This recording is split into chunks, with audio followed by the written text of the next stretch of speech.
कुंज बिहारी जय गोपीजन वल्लभ जय गिरिवर धारी। हरे कृष्णा। हरे कृष्ण माताजी। મારો વોઇસ ક્લિયર છે? હા માતાજી ક્લિયર છે. ઓકે, વચમાં બ્રેક થાય તો મને જણાવો, તો અકાઉન્ટ મારું હા નેટ છે એ સ્વિચ કરી હા હા દઈશું. જી ઓકે. ઓકે, ધન્યવાદ. તો હરે ખૂબ જ કૃષ્ણ સુંદર માતાજી. દર્શન થઈ રહ્યા છે. શ્રી શ્રી રાધા ગોવિંદના એમના ચરણોમાં આપણે વંદન કરીએ. ભગવાનના શાશ્વત ભક્ત એવા અર્જુનજી શિલા પ્રભુપાદજીને વંદન કરીને આજના સેશનની શરૂઆત કરીશું.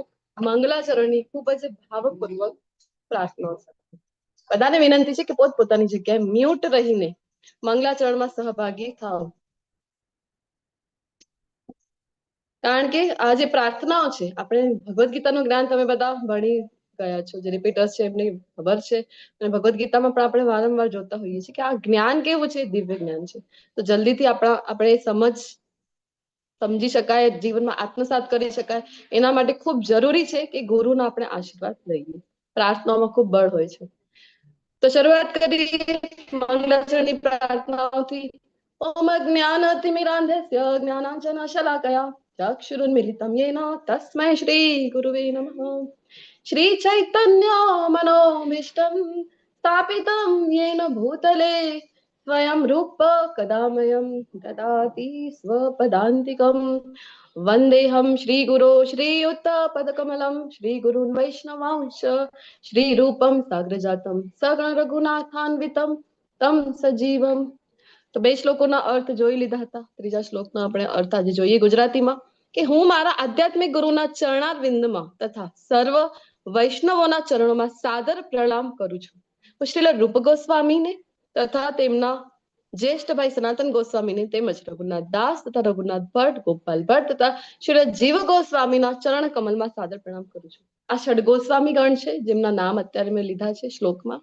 તો ષડગોસ્વામી ગણ ટૂંકમાં અહીંયા એટલું સમજી લઈએ કે અત્યારે જે વૃંદાવનની બધી પ્રકટ લીલાસ્થલીઓ છે એ એમની કૃપાથી આપણને જ્ઞાત થઈ છે. કારણ કે કાલાંતરે એવું થયું હતું, મુગલોના ઘણા બધા આક્રમણ થયેલા છે, તો મંદિરોને ત્યાંથી રાજસ્થાનની જ્યાં જ્યાં પણ સેફ જગ્યા હતી એમપી વગેરેમાં વિગ્રહોને સ્થાપિત કરવામાં આવ્યા હતા. તો અત્યારે લીલાસ્થલીઓ બધી લુપ્ત થઈ ગઈ હતી, ઘનદાટ વનમાં પરિવર્તિત થઈ ગયું હતું વૃંદાવન. તો અત્યારે જે દર્શન થઈ રહ્યા છે એમની કૃપાથી એમણે ચૈતન્ય મહાપ્રભુની આશીર્વાદ અને કૃપા સાથે ઉજાગર કરી છે બધી લીલાસ્થલીઓ. સાવધૂતમ પરિજના સહિતમ શ્રી કૃષ્ણ ચૈતન્ય દેવમ. હું શ્રી ભગવાન કૃષ્ણ ચૈતન્યને તથા પ્રભુ નિત્યાનંદને તેમજ શ્રી અદ્વૈત આચાર્ય ગદાધર શ્રીવાસ તથા અન્ય ગૌર ભક્તોને સાદર પ્રણામ કરું છું. આ પંચતત્વ છે જે આપણે માળા કરતા પહેલા પણ એમને સ્મરણ કરતા હોઈએ છીએ.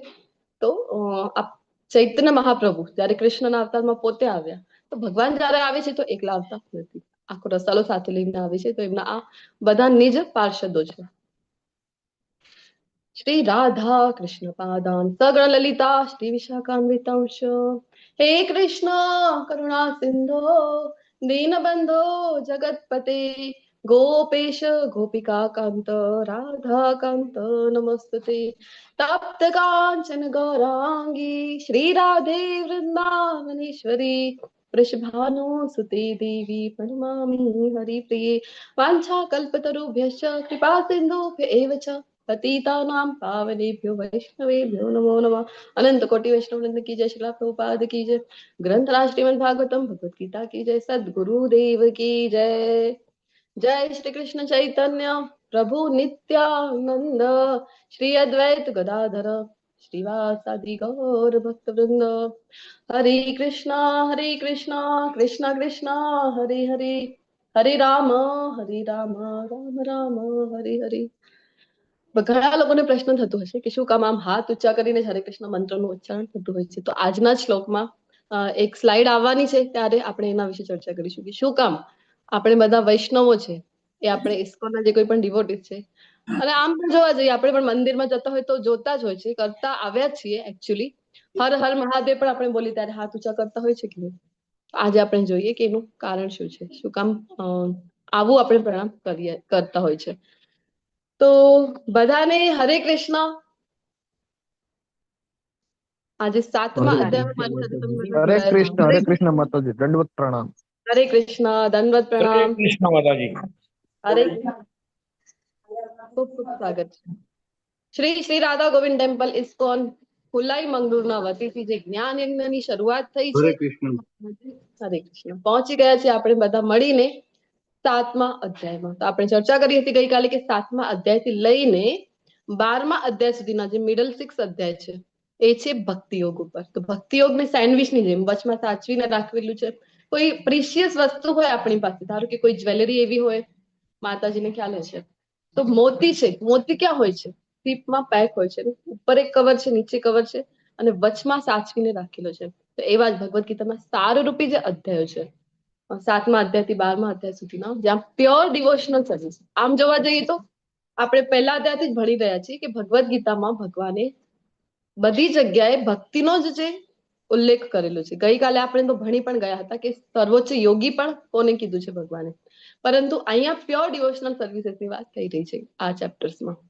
તો શરૂઆત કરીએ એના પહેલા અહીંયા કયું પિક્ચર આપણને દેખાઈ રહ્યું છે? જ્યારે ગોલોક ચાર્ટ ભણ્યા હતા ને ત્યારે મેં 3 વિષ્ણુની વાત કરી હતી તમને. તો આ 3 વિષ્ણુમાંથી કયા વિષ્ણુ છે એ તમારે જણાવવાનું છે. હરે કૃષ્ણ. ગર્ભોદક્ષાય વિષ્ણુ. ઓકે, બીજા કોઈ નહીં? શું લાગે છે તમને કયા વિષ્ણુ છે? આ કયો અહીંયા આપણને સીન દેખાઈ રહ્યું છે એ બોલો. ચલો, ઘટના કઈ થઈ ગઈ છે? કારણોદક્ષ વિષ્ણુ છે, મહાવિષ્ણુ. હરે કૃષ્ણ માતાજી. હરે કૃષ્ણ. યસ, અખિલ બ્રહ્માંડના વિષ્ણુ છે માતાજી, અખિલ બ્રહ્માંડના વિષ્ણુ. અખિલ બ્રહ્માંડો, તેમને કઈ ઘટના થઈ રહી છે અહીંયા એ જણાવો.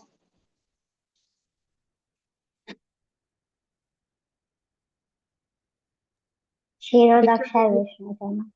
શું સમજી શકાય છે આપણે આ પિક્ચર જોઈને? ગોલોક સમુદ્ર ચાર્ટમાં મંથન થયું છે. ગોલોક ચાર્ટને યાદ કરો, જ્યારે આપણે જોયું હતું કે પ્રથમ પુરુષ અવતાર તરીકે જ્યારે આમ એક્સપાન્શન ભગવાનના થાય ત્યારે પ્રથમ પુરુષ એટલે કે આ જે પૂર્ણાંશ છે ભગવાનના, મહાવિષ્ણુ અથવા તો કારણોદક્ષાય વિષ્ણુ તરીકે ઓળખવામાં આવે છે, જેમ લલિત કુમાર પ્રભુજી અત્યારે આપણને જણાવ્યું છે. અને એમના રોમકૂપોથી આપણે વાત કરી હતી ને ગોલોક ચાર્ટમાં કે એમના રોમકૂપોથી અસંખ્ય બ્રહ્માંડોની રચના થાય છે. ક્યારે થાય છે રચના? કેવી રીતે થાય રચના?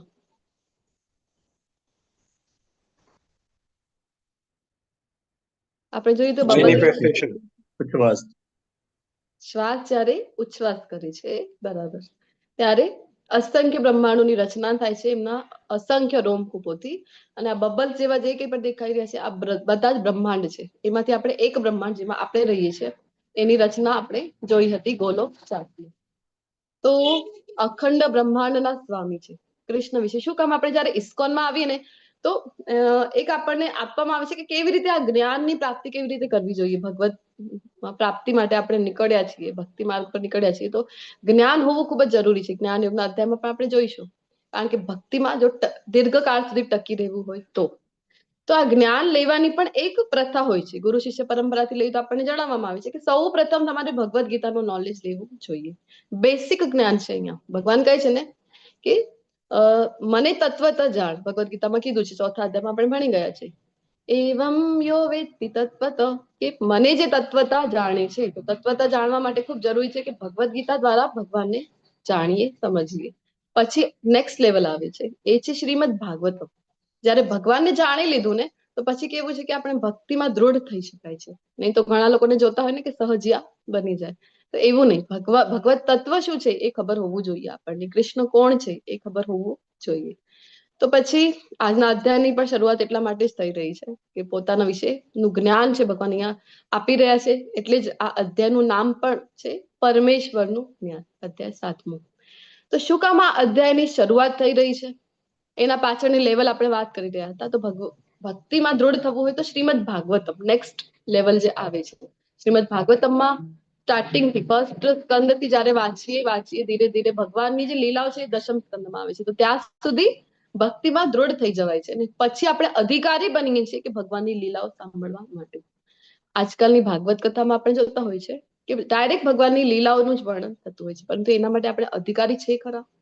તો અધિકારી એના માટે પેલા બનવું પડે. પ્રથમ સ્કંદ થી એનું વાંચન એનું શ્રવણ કરવું પડે, પછી ભગવાનની લીલાઓમાં પ્રવેશ કરવું જોઈએ, નહીં તો અપરાધ કહેવાય.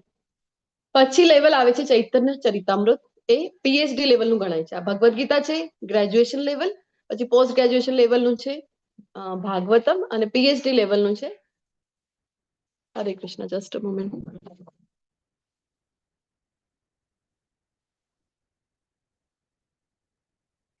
પીએચડી લેવલનું જે આપણે કહીએ તો આ છે ચૈતન્ય ચરિતામૃત. હજી ભક્તિમાં આપણે ખૂબ ઊંડે ઉતરવું હોય તો અત્યારે આપણે શરૂઆત કરીએ આજના અધ્યાયથી. શું કામ શરૂઆત થઈ છે? તો ગઈકાલના છેલ્લો જે શ્લોક હતો જ્યાં ભગવાને કન્ક્લુઝન આપેલું હતું, પોતાનું મત છે એ જણાવ્યું હતું. શું મત જણાવ્યું હતું? 6.47 શ્લોક કોઈને આવડે છે? હરે કૃષ્ણ, બોલો. ગઈકાલના અધ્યાયનું છેલ્લું શ્લોક કોઈને કંઠસ્થ છે?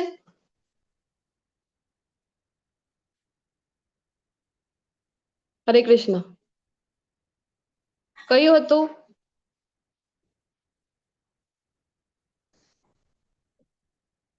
કોઈ નથી બોલવા ઈચ્છતો. માનસીજી બોલો, જતીન ઠક્કર પ્રભુજી, લલિત કુમાર પ્રભુજી. યોગી નામ આપણી વાળો છે. હા હા, એ જ છે, બરાબર છે. બોલો. હા બોલો બોલો માતાજી. માલતીજી. યોગી નામ આપી સર્વેષામ મદ્ગતેનાંતરાત્મના શ્રદ્ધાવાન ભજતે યો મામ સમે યુક્ત તમો મતઃ. સરસ માલતીજી, ખૂબ ખૂબ ધન્યવાદ. આ જ શ્લોક છે ગઈકાલે આપણે ભણ્યા હતા, જે જ્યાં ભગવાને પોતાનું કન્ક્લુઝન આપ્યું હતું કે સર્વ યોગ્યોમાં શ્રેષ્ઠ કોને કીધું છે, સર્વોચ્ચ કોને કીધું હતું? યોગી નામ અપી સર્વેષામ મદ્ગતેન અંતરાત્મના, કે અંતરાત્મામાં મારું જ જે ચિંતન કરે છે. શ્રદ્ધાવાન ભજતે યો મામ, શ્રદ્ધાપૂર્વક કોને ભજે છે? મને ભજે છે, મારી ભક્તિ કરે છે. તો સમયયુક્ત તમો મતઃ, તો મારા મતે આ જ સર્વોચ્ચ યોગી છે. તો હવે અર્જુનજીના પ્રશ્નથી શરૂઆત નથી થઈ આજના અધ્યાયની. હજી ભગવાન છે એ જ પોતાનું જ્ઞાન આપી રહ્યા છે કે અર્જુનજીના મનમાં જો કોઈ પ્રશ્ન આવી જાય કે ભગવાન તમે કહો છો કે તમને ભજવું છે, તો તમારા વિશે કઈ ખબર હોય તો તમને ભજી શકાય, તો તમારી ભક્તિ થાય, તો તમારી સાથે પ્રેમપૂર્વક વ્યવહાર કરી શકાય છે. ભૌતિક જગતમાં પણ એવું જ છે ને કે કોઈને આપણે પ્રેમ કરતા હોય છે તો ક્યારે કરી શકાય કે એના વિશે કઈ ખબર હોય. જો જોઈને જે થાય છે એ તો પ્રેમ હોતું જ નથી, તો આકર્ષણ છે. પણ જયારે આપણે કહીએ ને કે કોઈના પ્રેમમાં પડી જવાય છે, તો ક્યારે પડી જવાય? તો એના વિશે જયારે આપણે સાંભળીએ, કે એના ગુણોને સાંભળીએ, સમજીએ, તો આપણને એના પ્રત્યે પ્રેમ થાય છે. તો હવે ભગવાન અહીંયા પોતાના વિશેનું જ્ઞાન આપી રહ્યા છે. શું કામ? કારણ કે હવે જાણીએ તો ભગવાનને પ્રેમમાં આપણે પડી શકાય છે, તો ભગવાનને ભજી શકાય છે. તો આજના અધ્યાયની ઝાંકી છે જે 5 ભાગમાં વિભક્ત છે. શરૂઆત કરીએ આજના અધ્યાયના પહેલા શ્લોકથી. શ્રી ભગવાન ઉવાચ મય્યાસક્ત મના પાર્થ યોગમ યુજ્જન્મદાશ્રયઃ અસંશયમ સમગ્રમ મામ યથા જ્ઞાસ્યસી તચ્છૃણુ. ભગવાન કહી રહ્યા છે કે હે પ્રતાપુત્ર, હવે સાંભળ કે તું કેવી રીતે મારી ભાવનાથી પૂર્ણ રહી અને મનને મારામાં અનુરક્ત કરીને. ગઈકાલે પણ જોયું, વારંવાર ભગવાન જે છે ભગવદ્ ગીતામાં શું માંગી રહ્યા છે આપણી પાસેથી, અર્જુનજી પાસેથી, અને અર્જુનજીના થ્રુ આપણી પાસેથી મન છે એ માંગી રહ્યા છે. યોગાભ્યાસ કરતો રહી મને સંપૂર્ણપણે સંદેહ રહિત થઈ જાણી શકીશ. કે હવે એવું જ્ઞાન આપી રહ્યા છે ભગવાન, કહે છે પોતાના વિશેનું, કે જેને જાણીને ભગવાનને ભજી શકાય. કેવી રીતે? તો સંદેહ રહિત. ખૂબ ઇમ્પોર્ટન્ટ છે આ અસંશયમ. કારણ કે જો સંશય મનમાં હોય, થોડુંક પણ સંશય મનમાં હોય, તો ખૂબ જ મહત્વની જે વસ્તુ છે એનો એ નાશ કરી દે છે. જે ભક્તિમાં આવવા માટેનું પહેલું જ પગથિયું છે. નવદા ભક્તિનો શ્લોક ભણી ગયા છો, આઈ થિંક 3જા કે 4થા અધ્યાયમાં. ત્યાં આપણે જાણ્યું હતું નવદા ભક્તિમાં કયું છે પહેલું જ પગથિયું ભક્તિમાં આવવા માટે. એનું નાશ કરે છે આ સંશય. કયું છે પહેલું પગથિયું ભક્તિમાં આવવા માટે? શ્રવણમ. હા, એ વાળો શ્લોક નથી કહેતી હું. બીજો જે છે કે જેનાથી ડાયરેક્ટ 9 સ્ટેજ ભાવ અને પ્રેમ સુધી પહોંચી શકાય છે. શ્રદ્ધા. જી, શ્રદ્ધા, આ વાળો શ્લોક. તો શ્રદ્ધા હોય, તમારા બધામાં શ્રદ્ધા હતી તો તમે અહીંયા આવ્યા છો. તમને લિંક મળી ક્યાંકથી, તમે રજીસ્ટ્રેશન કરવાયું ને અહીંયા ક્લાસ સુધી આવી ગયા છો. અને ઘણા આપણી પાસે તો એવા મહાનુભાવ છે કે જે વારંવાર જેટલી વખત ભગવદ્ ગીતાના ક્લાસીસ થતા હોય છે, અત્યારે બેચ 53 ચાલી રહી છે, તો બધી જ બેચીસમાં એ રિપીટેડલી અહીંયા આવતા હોય છે. આપણી સાથે લલિત કુમાર પ્રભુજી છે, જતીન ઠક્કર પ્રભુજી છે, બીજા પણ ઘણા લોકો છે, ત્યારે નામ મને યાદ નથી આવતું. વારંવાર જ્યારે પણ ક્લાસ થાય ત્યારે આવતા હોય છે. શું કામ આવે છે? એ જ પીપીટી છે, એ જ જ્ઞાન છે. સવારની બેચમાં પણ આવતા હોય છે ઘણી વખત, બીજા ટીચર્સની, બધા ટીચર્સની બેચમાં આવતા હોય છે. શું કામ? કારણ કે મનમાં શ્રદ્ધા છે. તમારા મનમાં પણ શ્રદ્ધા હતી, અહીંયા સુધી તમે આવ્યા છો. શ્રદ્ધાથી શું થાય છે? તો સાધુ સંગ થાય છે. સાધુ સંગથી શું થાય? તો ભજન ક્રિયા. ભજન ક્રિયાથી નિષ્ઠા છે, એ આપણી અનર્થ નિવૃત્તિ, ચોથી જે સ્ટેજ છે ખૂબ મહત્વની, કે અનર્થ નિવૃત્તિની સ્ટેજમાં આપણે પહોંચી જવાય છે. અત્યારે જે આપણે સ્ટેજમાં આવી ગયા છીએ, ત્યારે આ ક્લાસીસ કરી લીધા, માળા કરતા હોઈએ છીએ, સાધના ભક્તિ, અત્યારે ક્લાસમાં નાની નાની વાતો જે તમને કહેવામાં આવે છે કે ભોગ ધરાવો, એક માળા જપ કરો, આ પણ જો તમે કરતા હો છો તો તમે પણ ભજન ક્રિયા સુધી આવી ગયા. અને ભજન ક્રિયામાં આવી ગયા છો, આનો અર્થ છે કે અનર્થ નિવૃત્તિ તો સ્ટાર્ટ જ છે. આ જે પ્રોસિજર છે આખી ક્લિનિંગની, કે જેટલા પણ અનર્થો એક જન્મના નથી ને, અનેક જન્મોના છે, તો બધા નષ્ટ પામે છે ધીરે ધીરે. પછી રુચિ આવે ભગવાનમાં, ભગવાન પ્રત્યે નિષ્ઠા વધે છે, ભાવ આવે, આસક્તિ વધે, ભાવ આવે, ને છેલ્લું જે પગથિયું છે એ છે પ્રેમ, જે આપણે પ્રાપ્ત કરવાનું આપણો ગોલ છે, કે કૃષ્ણ પ્રેમ આપણને પ્રાપ્ત થાય છે. તો શ્રદ્ધા ખૂબ મહત્વનું છે.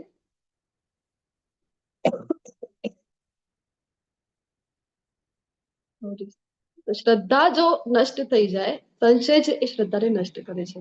તો એટલા માટે ભગવાન કહે છે કે અસંશય થઈને આપણે એવું જ્ઞાન લઈ રહ્યા છે કે જે શ્રદ્ધાનો આપણે નાશ કરી દે. આપણે જે મોડર્ન એજ્યુકેશન ભણી રહ્યા છે, લોર્ડ મેકોલેસ એજ્યુકેશન પદ્ધતિ જેને કહેવાય છે, તો એ લોર્ડ મેકોલે જયારે પોતાનું બ્રિટિશ પાર્લામેન્ટમાં, વ્હાઇટ હાઉસ જે છે બ્રિટિશ પાર્લામેન્ટનો, ત્યારે જયારે ભારતનું સર્વે કરવા આવ્યા હતા, પહેલા એક ટીમને મોકલવામાં આવી હતી. શું કામ? કારણ કે ભારતને ગુલામ બનાવવું હતું. એના પહેલા મુગલો આવતા હતા, ઘણા દેશના લોકોએ અહીંયા હુમલો કર્યો, પરંતુ શું કરતા? મંદિરોને નષ્ટ કરતા. આપણે વાત કરીને વૃંદાવનને પણ કેવી રીતે વિગ્રહોને કોશિશ કરવામાં આવી હતી કે મંદિરોને નષ્ટ કરવા માટે, તો એવી જ રીતે કરતા. પરંતુ આપણી શ્રદ્ધા ત્યારે ડગમગી નહીં. શું કામ? કારણ કે આપણે મંદિરો ફરીથી બનાવી લીધા. તો પછી અંગ્રેજ થોડા સ્માર્ટ હતા, એમનો જે ગોલ હતો એ હતું કે 1000 વર્ષ સુધી ભારત ઉપર રાજ્ય. એટલા માટે એમને એક ટીમ મોકલી સર્વે કરવા, કે શું કામ અહીંયા આપણે કેવી રીતે એનો સર્વે કરો અને એનું પ્લસ પોઈન્ટ માઇનસ પોઈન્ટ બધા શોધીને આવો, અને કેવી રીતે વધારે સમય અહીંયા રાજ્ય કરી શકાય છે. કારણ કે આપણું દેશ, તમને બધાને ખ્યાલ છે, કયા નામથી ઓળખવામાં આવતું હતું? ભારત વર્ષ. એટલા માટે બધા વિદેશીઓ અહીંયા આવતા હતા, હુમલો કરતા હતા. કયા નામથી ઓળખવામાં આવે છે ભારતને? सोना के चिड़िया। સોને કી ચિડિયા. સોને કી ચિડિયા ખૂબ સમૃદ્ધિ હતું, તો અહીંયા આવતા હતા. તો જ્યારે એમણે પોતાનું જે ત્યાં રજૂઆત કરી પોતાની પાર્લામેન્ટમાં, તો ભારતનું સર્વે કર્યા પછી તો એ કહે છે એમાં કે હું કન્યાકુમારીથી લઈને કાશ્મીર સુધી, અને અહીંયા પણ વેસ્ટ થી લઈને, ગુજરાત આપણું આવે છે વેસ્ટમાં, ત્યાંથી લઈને ઈસ્ટ સુધીની બધા જ રાજ્યોનું મેં ભ્રમણ કર્યું છે, પરંતુ મને ભારત દેશ જે છે ને એ ખૂબ જ સમૃદ્ધ છે, અને બધી જ રીતે એની સમૃદ્ધિ છે. એને મને નથી લાગતું કે ગુલામ કરી શકાય છે. તો એને જયારે પૂછવામાં આવ્યો કે શું કામ એવું તમને લાગે છે, તો એ કહેતા હતા કે કોઈ પણ અહીંયા મને ભિખારી તો એક પણ જોવા મળ્યું નહીં. કારણ કે વ્યવસ્થા જે મુજબની હતી કે સેલ્ફ ડિપેન્ડન્ટ હતા. આપણે કહીએ ને આત્મનિર્ભર ભારત, આપણા પીએમ જીએ પણ આ જે મિશન ચલાવ્યું છે, તો ભારત આત્મનિર્ભર વાસ્તવમાં હતું આ અંગ્રેજો આવ્યા ને એના પહેલા. એટલા માટે એમણે રજૂઆત કરી કે પોસિબલ જ નથી કે એમને આપણે ગુલામ બનાવી શકાય છે, કારણ કે એમનું જે ઇકોનોમી છે ખૂબ સારી રીતે છે, વ્યવસ્થા બધી ખૂબ સારી રીતે કરેલી છે. અને કારણ શું હતું? તો ગુરુકુળ શિક્ષણ પદ્ધતિ હતી, જ્યાં ભૌતિક જ્ઞાનથી શરૂઆત કરીને છેક આધ્યાત્મિક જ્ઞાન સુધી પહોંચાડવામાં આવતું હતું. જીવનનો છેક ઉદ્દેશ્ય, જે આપણે કહીએ ને કે અથાતો બ્રહ્મ જિજ્ઞાસા, જે અત્યારે આપણને થતી નથી, તો ગુરુકુળના બાળકો જતા હતા, ત્યાંથી એમને જીવનનો એમને પ્રશ્ન થતા કે શું કામ આ માનવ દેહ મળ્યું છે, ગોલ શું છે મારા આ જીવનનો. નહીં કે માત્ર આપણે અત્યારે જેવી રીતે જીવી રહ્યા છીએ કે બસ ખાવું, પીવું, ઊંઘવું, આ જ આપણો અત્યારનું જે રૂટીન છે.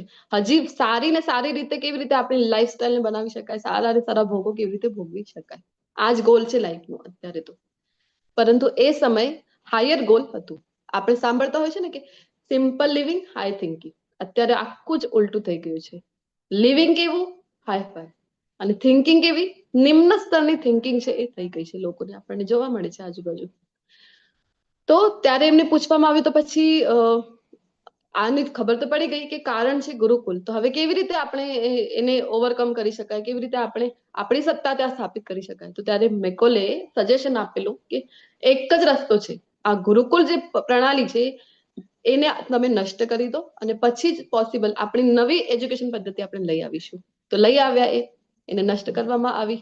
પક્કા મકાન કરીને જે કાનૂન છે એને સ્થાપિત કરવામાં આવ્યું. તો કચ્ચા જે પણ છે એ તોડી દેવામાં આવ્યા એ અંતર્ગત, એ જે કાનૂન હતું. તો ગુરુકુલ બધા કચ્ચા હતા અને બધા કેટલા લોકોએ પોતાના પ્રાણ છે કે બલિદાન કરી દીધા છે, હાથ પગ તોડી નાખ્યા હતા, ખૂબ કષ્ટ આપ્યું હતું. જે પણ આચાર્યોએ વિરોધ કર્યું હતું ને જયારે ગુરુકુલ તોડી રહ્યા હતા, તો આવી રીતે ખૂબ નિર્દયી હતા એ લોકો. તો આવી રીતે ગુરુકુલ પ્રણાલી નષ્ટ કરીને પોતાની નવી એજ્યુકેશન સિસ્ટમ લઈ આવ્યા. એમાં હવે ઊંધું સીધું કઈ શીખાવી દે છે, ડાર્વિન થિયરી શીખાવી દે છે કે કેવી રીતે આ સર્જન થયું આખા સંસારનું. તો કહે છે કે બિગ બેંગ થિયરી છે, મોટો એવો ધમાકો થયો અને સૃષ્ટિનું સર્જન થયું. અને નાના બાળકને પણ પૂછીએ આપણે કે જયારે વિનાશ કરવામાં આવે છે, બોમ્બ એક દિવાળીમાં આપણે ફોડીએ તો શું થાય છે? સર્જન થાય છે કે વિનાશ થાય છે એની દ્વારા? હવે તમે કોઈ ડોક્ટર છે, કોઈ સાયન્ટિસ્ટ છે, એને કહીએ કે મોટી તમને લેબોરેટરી રિસર્ચ સેન્ટર બનાવવું છે, તો ચલો એક કામ કરીએ, ત્યાં જઈને મોટો એવો ધમાકો કરી દઈએ તો બનશે કે જે ઓલરેડી બિલ્ડિંગ છે એ પણ પડી જશે? કોમન સેન્સની વાત છે, પરંતુ આવું બધું શીખવાડવામાં આવ્યું. તો ધીરે ધીરે આપણા જ શાસ્ત્રો પર આપણે શંકા કરી. બીજો શું કર્યું? તો શાસ્ત્રોમાં ભેળસેળ કરી. મનુસ્મૃતિ છે જેવા ગ્રંથો જેને આપણે ખૂબ ન્યાય માટે યુઝ કરતા હતા, એ બધામાં એ લોકો અહીંયા આવીને સંસ્કૃત શીખી ગયા, બધું શીખી ગયા અને એમાં ચેન્જીસ કરી નાખ્યા. જેના દ્વારા શું થયું? આપણને જ આપણા શાસ્ત્રો ઉપર શંકા થવા લાગી છે. તો આવું સંદેહ મનમાં ઉત્પન્ન થયું, જેના કારણે શું થયું? શ્રદ્ધાનો નાશ થયો. અને આજકાલની પેઢી જે પરિણામ છે એ આપણને જોવા મળી રહ્યું છે કે ભગવાનમાં શ્રદ્ધા નથી. આપણે કહીએ તો ના, અમે તો એ જ વસ્તુ માનીએ જે અમે અનુભવ કરીએ, જે અમે જોઈ શકાય છે. તો ભગવાન આગળના શ્લોકોમાં ભગવદ ગીતામાં આપણને જણાવે છે કે ભગવાન છે, ભગવાન મને દેખાય તો જ ભગવાન છે એવું હું માનું, એવું આજકાલની પેઢી કહેતી થઈ ગઈ છે. તો એના ઉપર નેક્સ્ટ શ્લોકોમાં ચર્ચા કરીએ. અહીંયા ભગવાન હવે પોતાના વિશેનું હજી જ્ઞાન આપી રહ્યા છે, એ જોઈએ શું કહે છે હજી. તો હવે હું તને પૂર્ણ રૂપે ઇન્દ્રિય ગમ્ય તથા દિવ્ય એમ બંને જ્ઞાન વિશે કહીશ. તો ભગવાન અહીંયા એવું ને ભૌતિક જ્ઞાન પણ આપી રહ્યા છે, ઇન્દ્રિય ગમ્ય અને દિવ્ય બંને ટાઈપના જ્ઞાન અહીંયા આપી રહ્યા છે. તો આ જાણ્યા પછી તારે જાણવા યોગ્ય કશું બાકી રહેશે નહીં. આ જ્ઞાન એવું છે કે દાવાથી ભગવાન અહીંયા કહી રહ્યા છે કે આ જાણી લીધું ને તો પછી બીજું કઈ રહેશે નહીં. તો બીજા ધર્મગ્રંથો છે ત્યાં આપણને જોવા મળે છે કે અમુક અમુક વાતો ત્યાં કહેલી હોય, પરંતુ કહે છે કે જે મુજબની લોકોની મેન્ટાલિટી હતી એટલું જ અમે તો આપેલું છે, એના સિવાય પણ ઘણું બધું છે, પરંતુ અમે અમારા ગ્રંથોમાં જે બીજા ધર્મ છે એટલું જ આપેલું છે. પરંતુ આપણા ધર્મમાં આપણે જોઈએ તો કૃષ્ણ પોતે કહી રહ્યા છે કે ના, આ જ્ઞાન કેવું છે, આ જો તને આપું છું તો જાણવા જેવું હવે બીજું કઈ બાકી રહેતું નથી. આપણને મનમાં પ્રશ્ન થાય ને કે શું કામ આટલા ઓછા લોકો છે એ કૃષ્ણ ભાવનામૃતમાં આવતા હોય છે, આટલા સરસ ક્લાસીસ ચાલે છે, આટલી સરસ પીપીટી બનાવે, કેટલી બધી મહેનત છે એક ક્લાસની પાછળ. અહીંયા તો આપણે ડાયરેક્ટલી એટલી સુવિધા છે કે એક લિંક ક્લિક કરીને આપણે આવી ગયા છે ને બસ લગાવી દો, કામ કરતા કરતા સાંભળો, કામ કરતા કરતા સાંભળો. ભગવદ ગીતાનું જ્ઞાન આટલી સહેલાઈથી આપણને મળી રહ્યું છે, એના પાછળ ઘણી બધી મહેનત છે. આપણે લાગે એટલી સરળતાથી જ્ઞાન મળે છે, તો પણ કેટલા બધા લોકો છે જોડાઈ નથી રહ્યા. શું કામ? આનો આન્સર ભગવાન પોતે આપી રહ્યા છે. મનુષ્યાણામ સહસ્રેષુ કશ્ચિત સિદ્ધયે યત તામ અપી સિદ્ધાનામ કશ્ચિન મામ વેતિ તત્વત. હજારો મનુષ્યમાંથી કોઈ એક સિદ્ધિ પામવા પ્રયત્ન કરે છે. એક ઘટનાનો અહીંયા પિક્ચર આપેલું છે. કઈ છે? મેરેથોન દોડ. તમારા બધાના સિટીમાં જો જાતિ હશે, દર વર્ષમાં એક વાર થતું હોય છે ને સિટીમાં, દરેક સિટીમાં આજકાલ તો બધી જગ્યાએ આપણે જોતા હોય છે કે ક્રિકેટની મેચેસ, મેરેથોન બહુ જ કોમન થઈ ગયા છે. મેરેથોનની રેસ થતી હોય છે આપણી સિટીમાં, તો આપણે જતા પણ હોઈએ ઘણી વખત. પરંતુ વિચાર કરો કેટલા લોકો એમાં સહભાગી થાય છે, હજારોની સંખ્યામાં એમાં લોકો સહભાગી થાય છે, એમાં આપણે પણ જોઈન થતા હોય છે. પરંતુ સિદ્ધિ પામવા કેટલા લોકો છે જે મેડલ પ્રાપ્ત કરવા માટે અહીંયા દોડી રહ્યા છે. ખૂબ જ આપણે આંગળીના ટેરવે પણ ગણી શકાય છે એટલા ઓછા લોકો અહીંયા મેડલ માટે, કે જે આખા વર્ષથી પ્રયત્ન કરી રહ્યા હતા, કોચ રાખ્યા હતા, ખૂબ મહેનત કરી રહ્યા હતા. શું કામ? કારણ કે મારે જીતવું છે, મારે મેડલ પ્રાપ્ત કરવું. ખૂબ લિમિટેડ લોકો હોય. મેક્સિમમ લોકો તો આવે છે એઝ એન્જોયમેન્ટ આવે છે. ફોટો સેલ્ફી પડાવીશું. સોશિયલ મીડિયા છે ને આજકાલ, કાંઈ પણ કર્યું નહીં કર્યું તો ફટાફટ ત્યાં પોસ્ટ કરી દો. કામને પહેલા ખબર પડવી જોઈએ કે અમે મેરેથોનમાં ગયા છીએ. ફેસબુક, ઇન્સ્ટા, ખબર નહીં કેટલા બધા છે સોશિયલ મીડિયા. તો એના ઉપર પોસ્ટ કરવું મેક્સિમમ આ જ ઇન્ટેન્શન હોય છે. સ્ટેટસ મૂકો વોટ્સએપ ઉપર. તો ખૂબ લિમિટેડ લોકો છે જે મેડલ માટે કરતા હોય છે. તો સેમ વે ભગવાન અહીંયા કહી રહ્યા છે કે હજારો મનુષ્યો છે, પરંતુ સિદ્ધિ પામવા માટે આંગળીના ટેરવે ગણી શકાય એટલા જ લોકો પ્રયત્ન કરે છે. અને એમાં પણ સિદ્ધિ પ્રાપ્ત કરનારામાંથી પણ ભાગ્યે જ કોઈ એક મને વાસ્તવમાં જાણી છે. કોઈ એક વિનર થાય છે. જેવી રીતે આમાં મેરેથોનમાં સેમ વે ભગવાન કહે છે કે મારા વિશે જાણવાનો પ્રયત્ન જે કરતા હોય એ તો વિરલો જ હોય છે. તો તમે બધા અહીંયા વિરલા છો. જેટલા પણ અહીંયા મારી સાથે જોઈન થયા છો 18 જણ, તો તમે બધા વિરલા છો. એટલા માટે તમે અહીંયા આવ્યા છો. 8 તત્વના નામ જણાવો જેનાથી આપણું આ શરીર છે એ બનેલું છે. ચલો ફટાફટ બોલો. હરે કૃષ્ણ.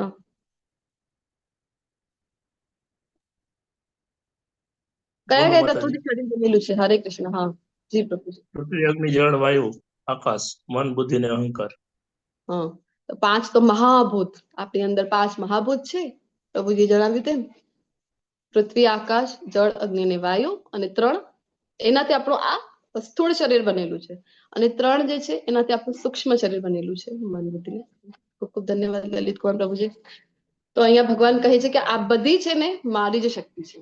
આ 5 મહાભૂત થઈ ગયા, અથવા તો 3 સૂક્ષ્મ શરીર જેનાથી તમારું બનેલું છે એ 3 મળીને 5 + 3 8. આ બધી 8 એ 8 છે એ મારી જ શક્તિ છે.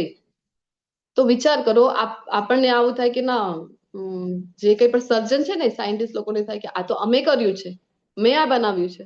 તો આ ભગવાનની શક્તિ છે પંચમહાભૂત. એનો ઉપયોગ કર્યા વિના તમે મને કહો કે એવી કોઈ વસ્તુ છે જે બનાવી શકાય છે? જે કંઈ પણ બનાવી પણ રહ્યા છો અહીંયા, તો ઓલરેડી તમે ભગવાનના સંસાધનો છે એ યુઝ કરી રહ્યા છો. એના સિવાય તમે કઈ નવું સર્જન કરી શકતા. તો ભગવાન અહીંયા પોતાની શક્તિઓનું જ્ઞાન હવે જઈ રહ્યા છે. એને આપણે સમજી શકાય. કમ્પ્યુટરનો જમાનો છે, બધા પાસે સ્માર્ટફોન છે, જેના દ્વારા જ તમે અહીંયા જોઈન થયેલા છો.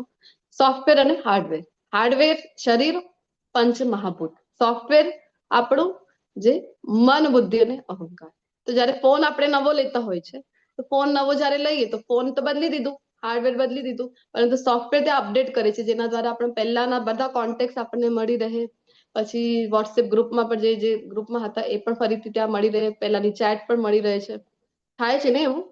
તો સોફ્ટવેર અપડેટ કર્યું, બધું મળી ગયું. તો સેમ વે અહીંયા જ્યારે આપણે આ શરીરનો ત્યાગ કરીને બીજા શરીરને ધારણ કરે છે આત્મા, તો આત્માની સાથે આ સોફ્ટવેર એટલે કે મન, બુદ્ધિ, અહંકાર પણ નેક્સ્ટ બર્થમાં ટ્રાન્સફર થાય છે. વળી હે મહાબાહુ અર્જુન, આ નિકૃષ્ટ શક્તિ, આને નીચલી દરજાની નિકૃષ્ટ શક્તિ કીધી છે, જે ભૌતિક પ્રકૃતિ છે. 5 મહાભૂત અને 3 મન, બુદ્ધિ, અહંકાર. તો એક ચડિયાતી શક્તિ પણ છે. ભગવાન કહે છે કઈ છે? તો જે જીવની બનેલી છે. એટલે આપણે બધા જીવાત્માઓ જે ભૌતિક પ્રકૃતિ સાથે સંઘર્ષ કર્યા કરે છે અને તેના સંસાધનોનો ઉપયોગ કરે છે. એટલે આપણે માત્ર મનુષ્ય નહીં, આ 84 લાખ યોનિઓમાં જેટલા પણ જીવ માત્ર છે એ બધા જ ભગવાન કહે છે કે આ મારી પરાશક્તિ. જે ભૌતિક પ્રકૃતિની શક્તિ હતી 8 તત્વ વાળી, એને અપરાશક્તિ કહેવાય છે. અને જે જીવવાળી શક્તિ છે, જીવ એટલે કે 84 લાખ જીવ, માત્ર મનુષ્ય નહીં. આપણને તો થાય છે કે ના, મનુષ્ય માટે જ બધું છે. આ વૃક્ષ થઈ ગયા, વન થઈ ગયા, જે કંઈ પણ છે, પશુઓ થઈ ગયા, બધું આપણા માટે જ સર્જન થયેલું છે. આપણે તો એ મુજબનો એટીટ્યુડ રાખીને જીવન જીવતા હોય છે, સો કોલ્ડ બુદ્ધિશાળી મનુષ્ય. પરંતુ આપણે જ્યારે પશુઓને જોઈએ ને, તો એ ઉલટાનું વ્યવસ્થિત એમનું એક રૂટીન છે, ક્યારે સૂવું છે, ક્યારે જાગવું છે. પક્ષીઓને જ જોઈ લો, સાંજ થાય બધા ચૂપચાપ પોતપોતાના ઘરે પાછા વળી જાય છે. મનુષ્યનું કઈ ઠેકાણું છે? ગઈકાલે ચર્ચા કરીને આહાર, નિદ્રા, વિહાર કોઈ જ આપણો ઠેકાણો રહ્યો નથી. અને કહેવાય છીએ બુદ્ધિજીવી. આવા બુદ્ધિજીવી છે આપણે. તો બધા જ જીવ માત્ર છે એ ભગવાન કહે છે કે મારી પરાશક્તિ છે. શું કરતા હોય છે જીવ માત્ર? પ્રકૃતિના સંસાધનોનો ઉપયોગ કરીએ. 5 જે તત્વ છે, મન, બુદ્ધિ, અહંકાર, એટલે સતત સંઘર્ષ કરતા હોય છે એની સાથે. તો સર્વ સર્જાયેલા જીવોનો ઉદ્ભવ આ બંને શક્તિઓમાં રહેલો છે. આની બહાર કઈ છે જ નહીં. આ પરાશક્તિ અને અપરાશક્તિ. પરા એટલે કે જીવ માત્ર, બધા જ જીવ માત્ર, અને અપરાશક્તિ એટલે ભૌતિક શક્તિ, જે ભગવાને જણાવી. આની સિવા આ સંસારમાં બીજું કઈ છે જ નહીં. આનું અર્થ શું થયું? જે કંઈ પણ છે, જે કંઈ પણ દૃશ્ય છે, એ બધું જ કૃષ્ણની શક્તિ છે. આ જગતમાં જે કંઈ ભૌતિક અને આધ્યાત્મિક છે, સર્વની ઉત્પત્તિ તથા વિનાશ રૂપે મને જ જાણ. આપણે થાય કે ના બધાના ઉત્પત્તિ છે તો બ્રહ્માજી કરે છે, વિનાશ છે તો શિવજી કરે છે, વિષ્ણુ તો પાલન કરે છે. અહીંયા તો કૃષ્ણ કહી રહ્યા છે કે હું મને જ જાણ. કારણ કે ગોલોક ચાર્ટ જો આપણે સારી રીતે તમે સાંભળ્યું હશે તો ત્યાં ખૂબ ક્લિયર થઈ જાય છે કે કેવી રીતે ભગવાનથી જ બધા એક્સપાન્શન થઈને પછી એમનાથી જ શિવજી પ્રકટ થાય છે, એમનાથી જ બ્રહ્માજી આવે છે. તો અલ્ટિમેટલી કોણ કરી રહ્યું છે? તો કૃષ્ણ કહે છે કે હું જ આ બધું કરું છું. એટલા માટે અહીંયા જો અત્યારે સ્ટાર્ટિંગમાં જ વાત કરી, હવે ફરીથી જે નવા પાર્ટિસિપન્ટ છે એ મને જણાવો કે કયા વિષ્ણુના અહીંયા દર્શન થઈ રહ્યા છે? ઉત્પત્તિ વિનાશ માટે જે બતાવેલું છે, કયા વિષ્ણુ છે આ 3 વિષ્ણુમાંથી? શરૂઆતમાં ચર્ચા કરી ચુક્યા છે આપણે.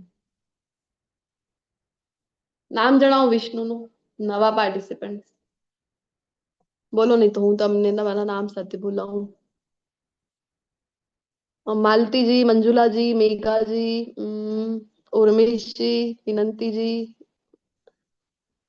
વિષ્ણુદાન ગઢવીજી. ચલો, આ નામ એટલા બધા લીધા છે, કોઈ અનમ્યુટ કરીને બોલો કે કયા વિષ્ણુ છે આ? હરે કૃષ્ણ. કયા વિષ્ણુ છે? 3 વિષ્ણુ ભણ્યા હતા ને ગોલોક ચાર્ટમાં. નથી આવડતું તો એ જ જણાવી દો કે ખ્યાલ નથી. કાંઈક તો બોલો, અનમ્યુટ કરો. ચલો, જેના નામ લીધા છે. દીદી માતાજી ખ્યાલ નથી. બ્રહ્મ સ્વરૂપ વાંધો નહીં, ખબર તો પડે ને મને 6 ક્લાસમાં, એકલી નથી બોલી રહી હું. ફોન એક તો મોબાઈલ થી કનેક્ટ થાઉં છું તો વિડીયો નથી દેખાતા તમારા, તો મને જય આમ માતાજી, નથી આઈડિયા. ઓકે, કાંઈ ભૂલાઈ ગયું બેન. ચલો બોલો. પહેલા છે માનસી, મહાવિષ્ણુ, બીજા છે ગર્ભોદય કાશી, ત્રીજા છે ક્ષીરોદસ કસાઈ. હરી બોલ. ખૂબ સરસ. તો આ 3 વિષ્ણુ, શાસ્ત્રો કહે છે કે 3 વિષ્ણુને જો જાણી જઈએ ને તો પણ પુનર્જન્મ આપણું થતું નથી. ખૂબ મહત્વનું છે, એટલે વારંવાર પૂછું છું તમને. તો આ જે વિષ્ણુના દર્શન થઈ રહ્યા છે, જેમનાથી બ્રહ્માંડ પ્રકટ થઈ રહ્યા છે, આ છે મહાવિષ્ણુ અથવા તો કારણોદક્ષાઈ વિષ્ણુ. તો હજી ભગવાન આગળ જણાવી રહ્યા છે, ખૂબ મહત્વનો શ્લોક છે. મત્ત પરતરમ નાન્યત કિંચિદસ્તિ ધનંજય મયી સર્વમ ઇદમ પ્રોતમ સૂત્રે મણિ ગણા ઇવ. હે ધનંજય, મારાથી શ્રેષ્ઠ એવું કોઈ તત્વ નથી. ઘણા લોકો આપણે જોતા હોય છે ને કે બાઇબલ છે, ઈસાઈ ધર્મ છે, ક્રિશ્ચિયન ધર્મ છે, તો એ લોકો આવે અને પછી આવીને શું કહે છે કે એમને બધા ભગવાન ભગવાનમાં આવે માનતા હોય છે, જીસસ ક્રાઇસ્ટ. તો એ શું કહે છે કે ના, હું ભગવાન નથી. ભગવાન ક્યાં? ભગવાન તો ઉપર છે. તો તમે કોણ છો? તો કહે છે કે હું તો ભગવાનનો પુત્ર છું, આઈ એમ સન ઓફ ગોડ. પછી બીજા ધર્મ લઈએ, જે મુસ્લિમ સંપ્રદાય છે, એ લોકોમાં જયારે પૈગંબર આવ્યા, એમને કીધું તમે ભગવાન, તમે અલ્લાહ. તો એ કહે છે કે ના ના, હું અલ્લાહ, અલ્લાહ ક્યાં? ઉપર. તો તમે કોણ? તો કહે છે હું તો એમનો દૂત છું, આઈ એમ મેસેન્જર ઓફ ગોડ. પણ જયારે કૃષ્ણ આવે છે તો ભગવદ ગીતામાં 7.7 ખૂબ જ ક્લિયરલી કહે છે કે હું જ છું એ જે ભગવાન. બધા કહે છે ને ઉપર છે, ઉપર છે, એ બીજો કોઈ નથી, હું જ છું, હું જ એ ભગવાન છું.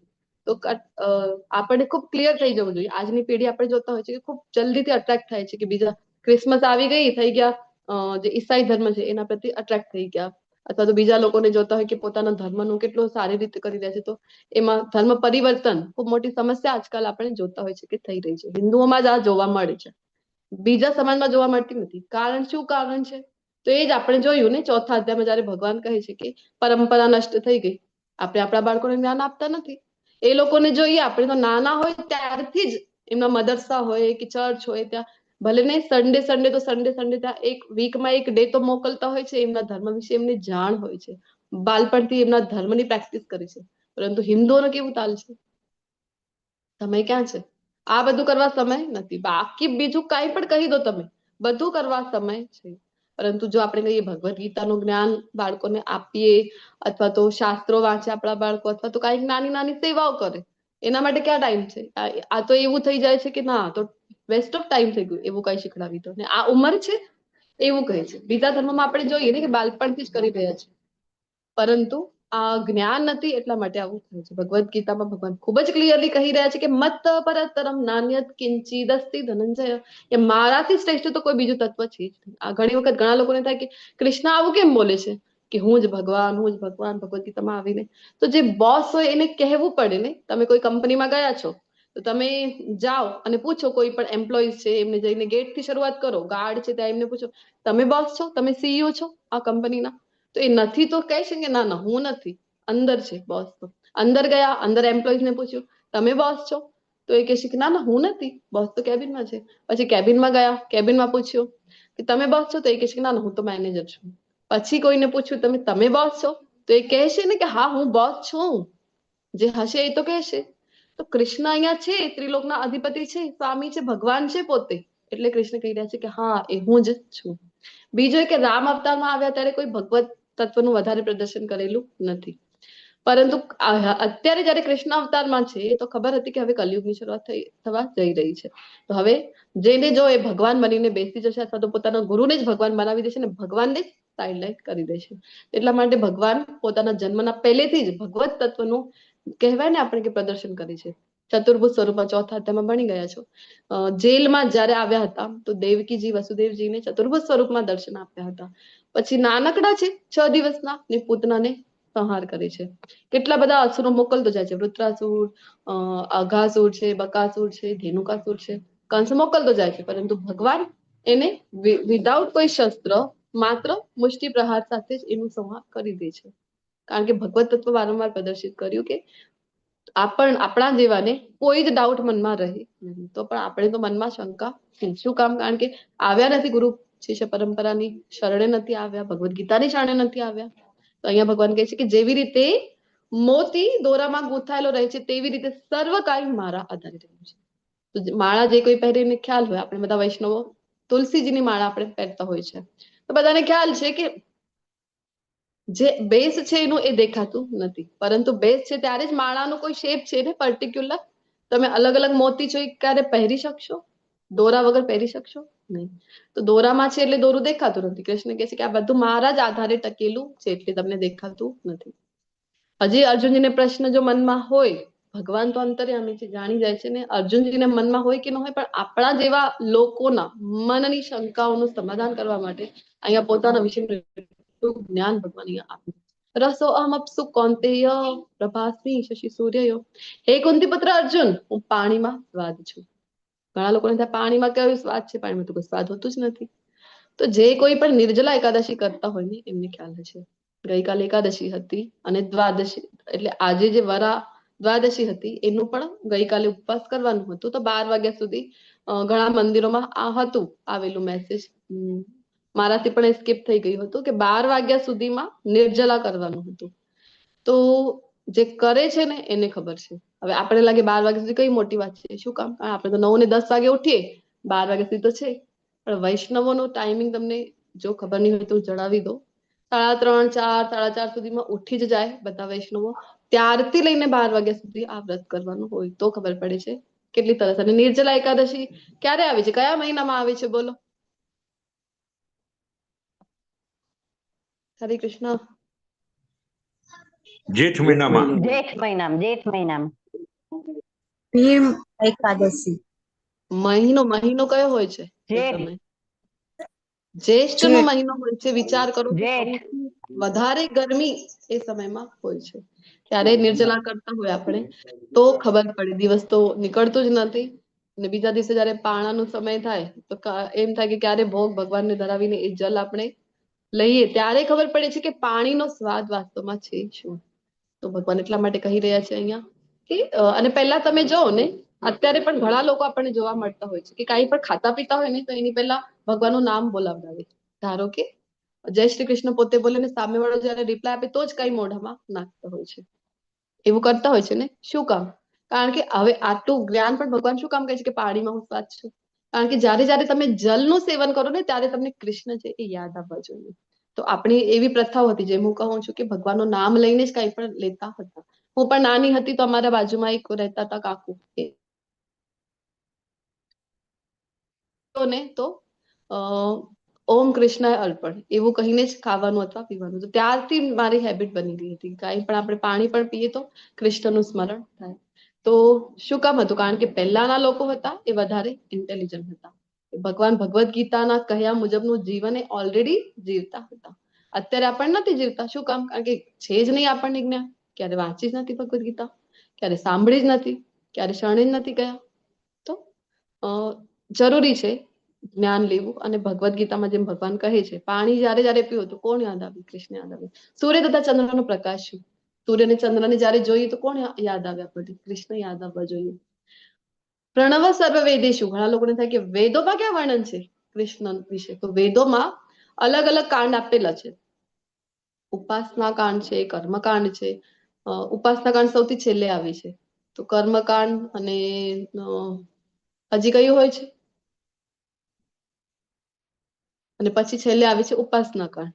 તો જ્યારે તમે ધીરે ધીરે ગ્રેજ્યુઅલી બધી લેવલના લોકો માટે આપેલું છે. ધીરે ધીરે જ્યારે તમે ગ્રેજ્યુઅલી પ્રગતિ કરો તો પછી તમને ઉપાસના કાંડ સુધી પહોંચી શકો છો. તો ઘણા લોકોને થાય કે ત્યાં ક્લિયરલી કૃષ્ણ વિશે નથી કીધેલું. શું કામ? કારણ કે લેવલ વાઇઝ આપેલું છે. બધું જ્ઞાન આપેલું છે પણ લેવલ વાઇઝ આપેલું છે. તો ભગવાન અહીંયા કહે છે કે પ્રણવ સર્વ વેદેશુ. હવે વેદોનો કયો મંત્ર છે જે ઓમ સિવાય, ઓમકાર સિવાય શરૂ થાય છે? કયો પણ મંત્ર લઈ લો તો શરૂઆતમાં શું આવે છે? ઓમ. કૃષ્ણ કહે છે ઓમ જ હું છું. તો કૃષ્ણ ઓલરેડી વેદોમાં છે. કોઈ પણ મંત્ર આપણે લઈ લઈએ, ગાયત્રી મંત્ર છે, ગણપતિનો મંત્ર છે, ઓમ ગંગ ગણપતિ નમઃ, તો શરૂઆતમાં ઓમ આવે છે. આકાશમાં શબ્દ તથા મનુષ્યમાં સામર્થ્ય છે. કોઈને થાય કે ખૂબ સામર્થ્યવાન છું, તો કૃષ્ણ યાદ આવવા જોઈએ કે ના, કૃષ્ણનું બળ, કૃષ્ણની શક્તિના કારણે એમાં બળ છે. આકાશમાં શબ્દ. હવે આ એક શક્તિ કૃષ્ણની બંધ કરી દે કૃષ્ણ, તો આપણી બધી જ ટેકનોલોજી તો ઠપ થઈ જાય. અત્યારે એકબીજા સાથે કનેક્ટેડ છે. આ બેચમાં મને ખ્યાલ નથી, પહેલા જયારે હું 4 PM બેચ લેતી હતી ત્યારે દેશ વિદેશથી પણ બધા કનેક્ટ થતા હતા.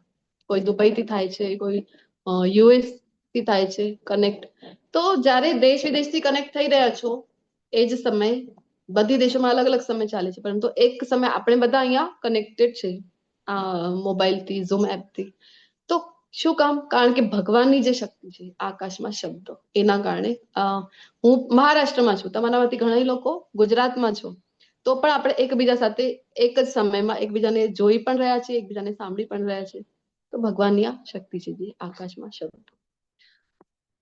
તો અહીંયા ચાર્ટ જ બનાવી દીધું છે કે 7.8 થી લઈને 11 સુધીના શ્લોકમાં ભગવાન જે કહે છે કે આ હું છું, આ હું છું, શું કામ કહી રહ્યા છે?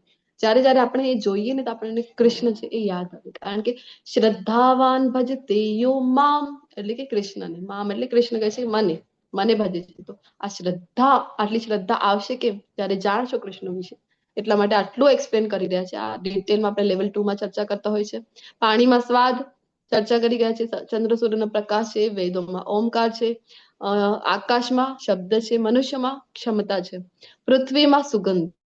તો સુગંધ જ્યારે વરસાદ પડે પહેલું ત્યારે કેવી ભીની ભીની સરસ મજાની સુગંધ આવે છે. સુગંધ કૃષ્ણ કહે છે કે મારી શક્તિ છે. અગ્નિમાં ગર, ઉષ્મતા, જે ઉષ્મા મળે છે અગ્નિથી. બધા જે કોઈ જીવે છે ને એનું જીવન જ કૃષ્ણ કહે છે કે હું. તપસ્વીઓનો તપ. આપણે નિર્જલા એકાદશીની વાત કરતા હતા. ઘણા લોકોને થાય જો નિર્જલા રાખી દઉં. ઘણા લોકો જેટલી પણ એકાદશી આવે છે એ સજલ રાખતા હોય છે કે માત્ર જલ લઈને. ઘણા લોકો બધી એકાદશી નિર્જલા પણ કરતા હોય છે. તો વિચાર કરો, કોઈને એવું થઈ પણ શકે કે અહમ આવી જાય, પરંતુ એ આવવું જોઈએ નહીં. કારણ કે તમે તપસ્યા પણ કરી શકો છો ને, તો એ કૃષ્ણના કારણે. કૃષ્ણ કહે છે કે મારી શક્તિથી તમે કરી શકો છો. બધું જે કઈ અસ્તિત્વમાં છે એનું મૂળ બીજ જ કૃષ્ણ કહે છે કે હું પ્રદાન કરું છું. બુદ્ધિશાળી મનુષ્યની બુદ્ધિ હું છું. હિરણ્યકશિપુને શું લાગે છે કે મારી બુદ્ધિ ચલાવી દઉં. આપણે જોયું ને 6ઠા અધ્યાયમાં ગઈકાલે જ કે અમરત્વ માંગે છે બ્રહ્માજી પાસેથી, આટલી તપસ્યા, ઘોર તપસ્યા કરીને. શું કામ? તો પછી હવે બધાને હેરાન કરવા અને પોતે ભોગો ભોગવવા. તો બ્રહ્માજી ના પાડે છે. શું કામ? પોતે અમર નથી તો અમરત્વ કેવી રીતે આપી શકે? તો પછી એ બુદ્ધિ ચલાવવાનો પ્રયત્ન કરે છે. કહે છે કે હા, તો મને કોઈ દિવસે ન મારે, રાત્રે ન મારે, ઘરની અંદર ની, ઘરની બહાર ની, અસ્ત્રથી ની, શસ્ત્રથી ની, 84 લાખ યોનિમાંથી એક પણ હોવું જોઈએ નહીં. આવું બધું બુદ્ધિ ચલાવવાનો પ્રયત્ન કરે છે. પરંતુ ભગવાન શું કરે છે? કયો અવતાર લઈને પ્રકટ થાય છે ભગવાન?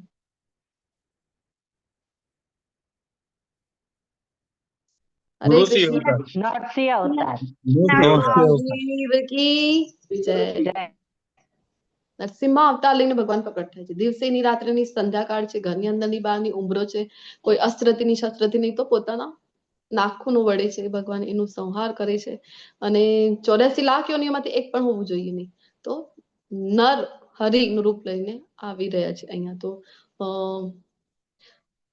એ જે હિરણ્યકશિપુ હતો એને પણ એક ક્ષણ માટે તો એ પણ જોતો થઈ ગયો, આ વળી કયા રૂપમાં આવી ગયા છે. હિરણ્યકશિપુને લાગો 84 લાખ યોનિમાંથી એક નહીં ભગવાન નયો રૂપ લઈને આવી ગયા નરસિંહ દેવનું. બ્રહ્માજી વિચાર કરવા લાગી ગયા કે આ તો મારી લિસ્ટ છે, મારી પાસે 84 લાખ યોનિઓની, હું તો સર્જન કરું છું, આ તો કઈક નવું જ છે, આ તો મેં જોયું નથી ક્યારે.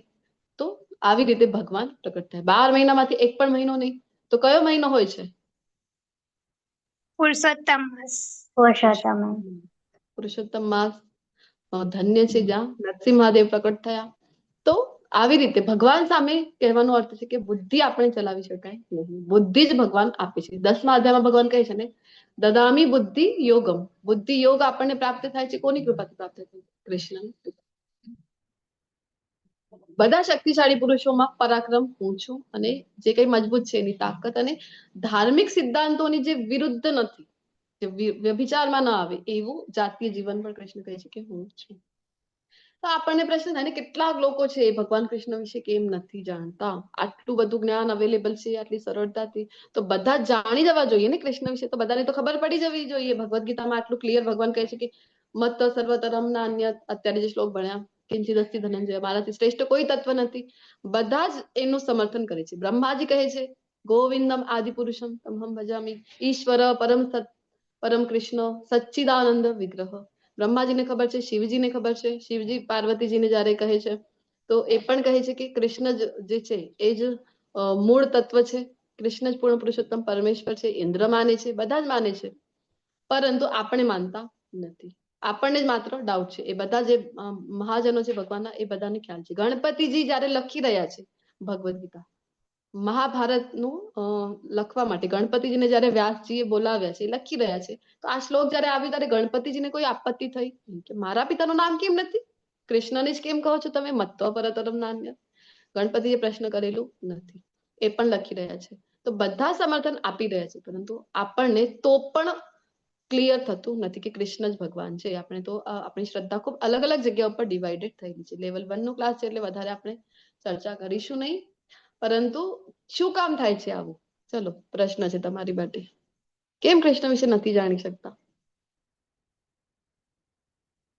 આટલું જ્ઞાન ભગવાન પોતે આપેલું છે ભગવદ ગીતામાં, તો પણ નથી જાણી શકતા કે કૃષ્ણ જ પરમ તત્વ છે, કૃષ્ણ જ પૂર્ણ પુરુષોત્તમ પરમેશ્વર છે, સુપ્રીમ પર્સનાલિટી ઓફ ગોડ હેડ પ્રભુપાદજી કહે છે ને. શું કામ નથી જાણી શકતા? બોલો. હરે કૃષ્ણ.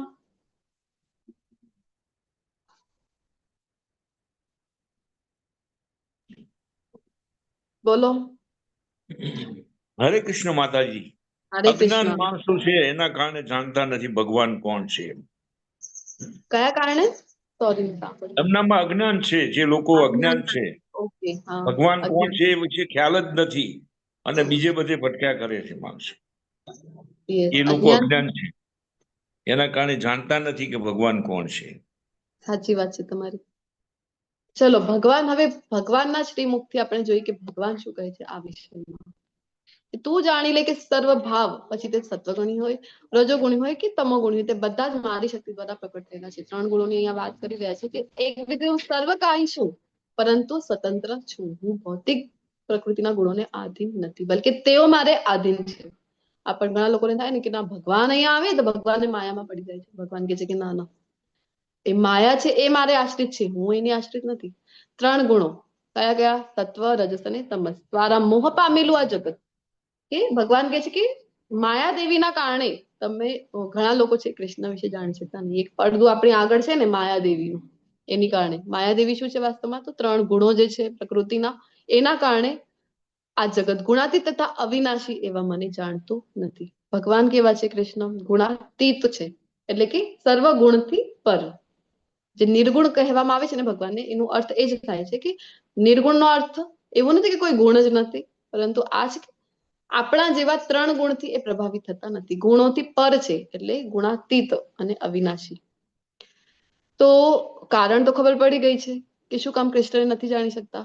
માયાનો જે પડદો છે એના કારણે કૃષ્ણને જાણી શકતા નથી. તો હવે આ માયાથી બહાર કેવી રીતે નીકળવાનું પ્રશ્ન થાય ને મનમાં.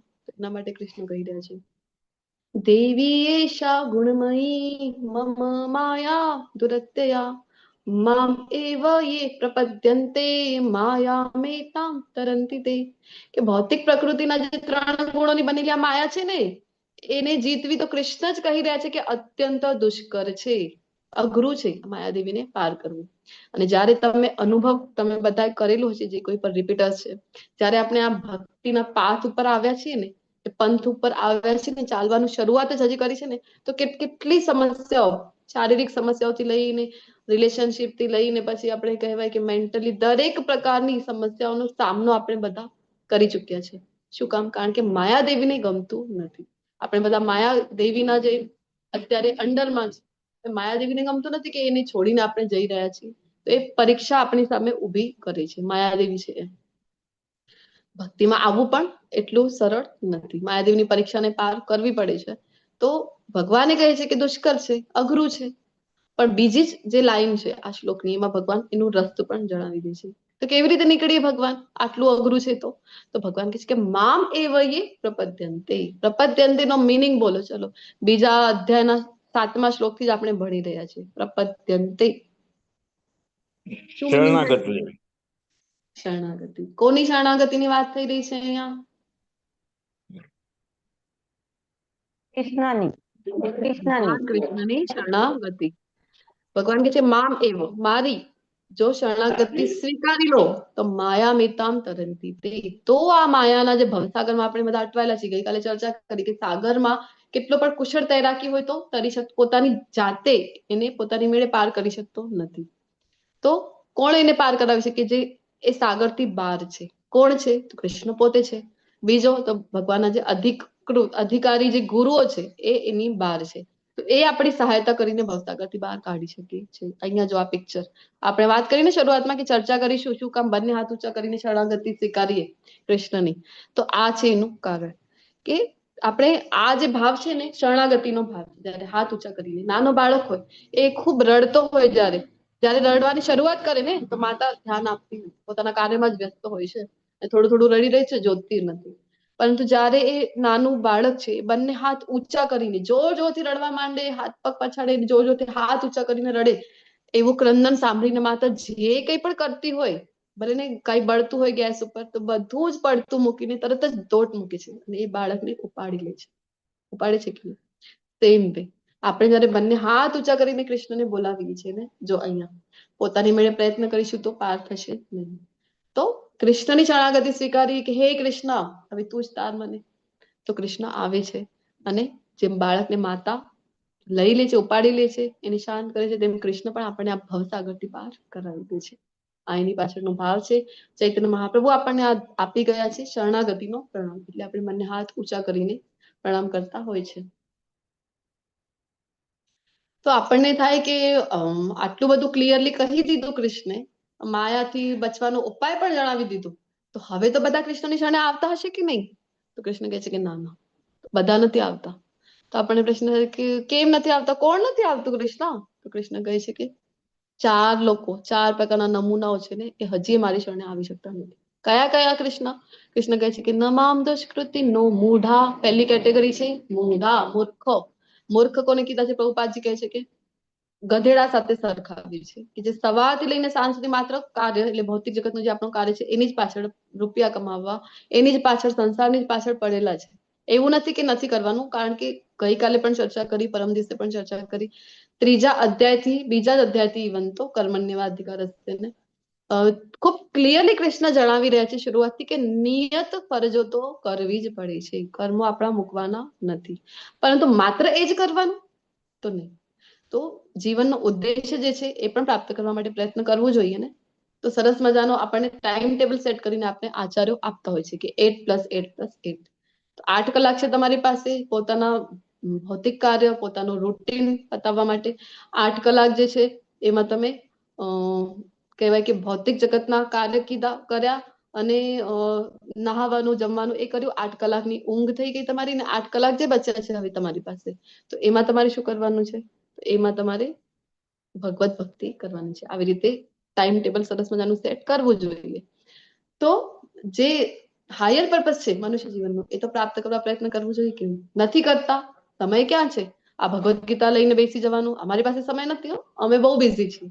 તો એને આ મૂઢા કીધા છે ભગવાને, ક્યારે મારી શરણે આવી શકતા નથી. બીજી કેટેગરી કઈ ભગવાન કહે છે કે નરાધમ. નરાધમ કોને કીધું છે? તો બ્રાહ્મણ કુળમાં વૈષ્ણવ કુળમાં જન્મ મળ્યું છે પણ છતાંય ભગવાનની શરણે જતા નથી. જોઈ છે ઘરમાં સેવા થઈ રહી છે ભગવાનની, તોય ભગવાનની શરણે નથી જતા, તો નરાધમ કીધું છે એને. પછી માયા અપરત જ્ઞાન, કે માયા દ્વારા જેનું જ્ઞાન છે એ હણાઈ ગયેલું છે. તો એ કઈ કેટેગરી છે? ખૂબ આપણે કહીએ ને કે ભૌતિક જગતમાં ખૂબ ઊંચી ઊંચી ડિગ્રી પ્રાપ્ત કરી લીધી છે, પીએચડી લેવલની ડિગ્રી છે તમારી પાસે, ખૂબ હોશિયાર, જેને ભૌતિક જગતમાં જ ગણવામાં આવી છે, એવા લોકો સાહિત્યકારો છે, વૈજ્ઞાનિકો છે, એ બધાને શું થાય? અમે સર્જન કરીએ તો તમારી બધાની લાઈફ છે એ આરામથી પસાર થઈ રહી છે. આ ભગવદ્ ગીતા લઈને બેસી જાઓ તો કેમ ચાલે? તો આવા લોકો જે છે એ ક્યારે પણ, એ લોકોને કેવી આદત છે કે વાહવાહી, બધા એમની વાહવાહી કરતા હોય, પ્રશંસા કરતા હોય, તો ક્યારે ભગવાનની શરણે આવી શકતા નથી. જ્ઞાનનું કમંડ થઈ જાય. ચોથી તો આસુરમ ભાવમાશ્રિત, નાસ્તિક, તદ્દન જેને નાસ્તિક પ્રકૃતિ કીધી છે, અસુરો જેવી પ્રકૃતિ. અસુરોને કેવું છે કે એ સતત ઈર્ષ્યા કરે છે ભગવાનની. જોતા હો, તમને ખ્યાલ હશે, ટીવી સિરિયલ જોઈ હોય તો, દેવતા અસુર. તો અસુરો સદા દેવતાઓથી ને મુખ્યત્વે એમાં પણ કહીએ તો વિષ્ણુ ભગવાનથી એ જેલસ થતા હોય, ઈર્ષ્યા કરતા હોય. તો એ આવી પ્રવૃત્તિ જે ધરાવે છે લોકો, તો ભગવાન કહે છે ક્યારે પણ આવા દુષ્ટો જે છે ને મારું શરણ ગ્રહણ કરી શકતા નથી. ભગવાનમાં માને જ નહીં. આપણે વાત કરીને, ભગવાન હોય તો મને દેખાય, જે દેખાય ને એને તો હું માનું જ નહીં. અરે બુદ્ધિ નથી દેખાતી તો માનતા નથી. મોબાઈલ છે, મોબાઈલનો આપણી દૃષ્ટિ છે એની એક લિમિટેશન છે, ખૂબ સૂક્ષ્મ પણ આપણે જોઈ શકતા નથી, ને ખૂબ વધારે જે ઇમેજ આવે એ પણ આપણે દૃષ્ટિગોચર થઈ શકતું નથી. વાયરસ, અલગ અલગ વાયરસ આવે છે. ડોક્ટર પાસે આપણે જઈએ કે અત્યારે પણ જયારે ક્લાઇમેટ ચેન્જનો સમય આવે તો બધા બીમાર પડતા હોય છે, જતા હોય આપણે, તો શું કહે આપણને કે વાયરલ થયું છે, વાયરલ ઇન્ફેક્શન છે. તો વાયરસ તો આપણને ક્યારે દેખાતું નથી, તો પણ આપણે માની લઈએ છીએ ને કે વાયરલ ઇન્ફેક્શન થયું છે, કોરોના આવ્યું હતું તો માની લીધું ને થયું છે. માસ્ક પહેરીને ફરતા હતા ને, તો જોયું તો નથી ક્યારે વાયરસ, તો પણ માની લીધું. તો બધી જ વસ્તુઓ અનુભવ દ્વારા, દૃષ્ટિ દ્વારા શક્ય નથી કે આપણે જાણી શકાય છે. એટલા માટે ગુરુના શરણે જવું જોઈએ. તો આપણે યોગ્ય જે ગુરુ છે એ આપણને આ જીવનનું ધ્યેય અને ભગવાનના દર્શન એ ગુરુ છે એ કરી શકાય છે. ક્યારે? ત્યારે ગુરુ આપણને દાન આપે છે. ચક્ષુ દાન દિલોજી, જન્મે જન્મે પ્રભુ સે. ગુરુ વંદનામાં આવે છે ને કે ગુરુ આપણને જે ચક્ષુદાન પ્રદાન કરે છે એના દ્વારા કૃષ્ણના દર્શન સંભવ છે. આ ભૌતિક દ્રષ્ટિથી સંભવ નથી. તો કહે છે કે ન દેખાતો અમે ન માનીએ. તો આવા લોકો ક્યારે ભગવાનની શરણે આવી શકતા નથી.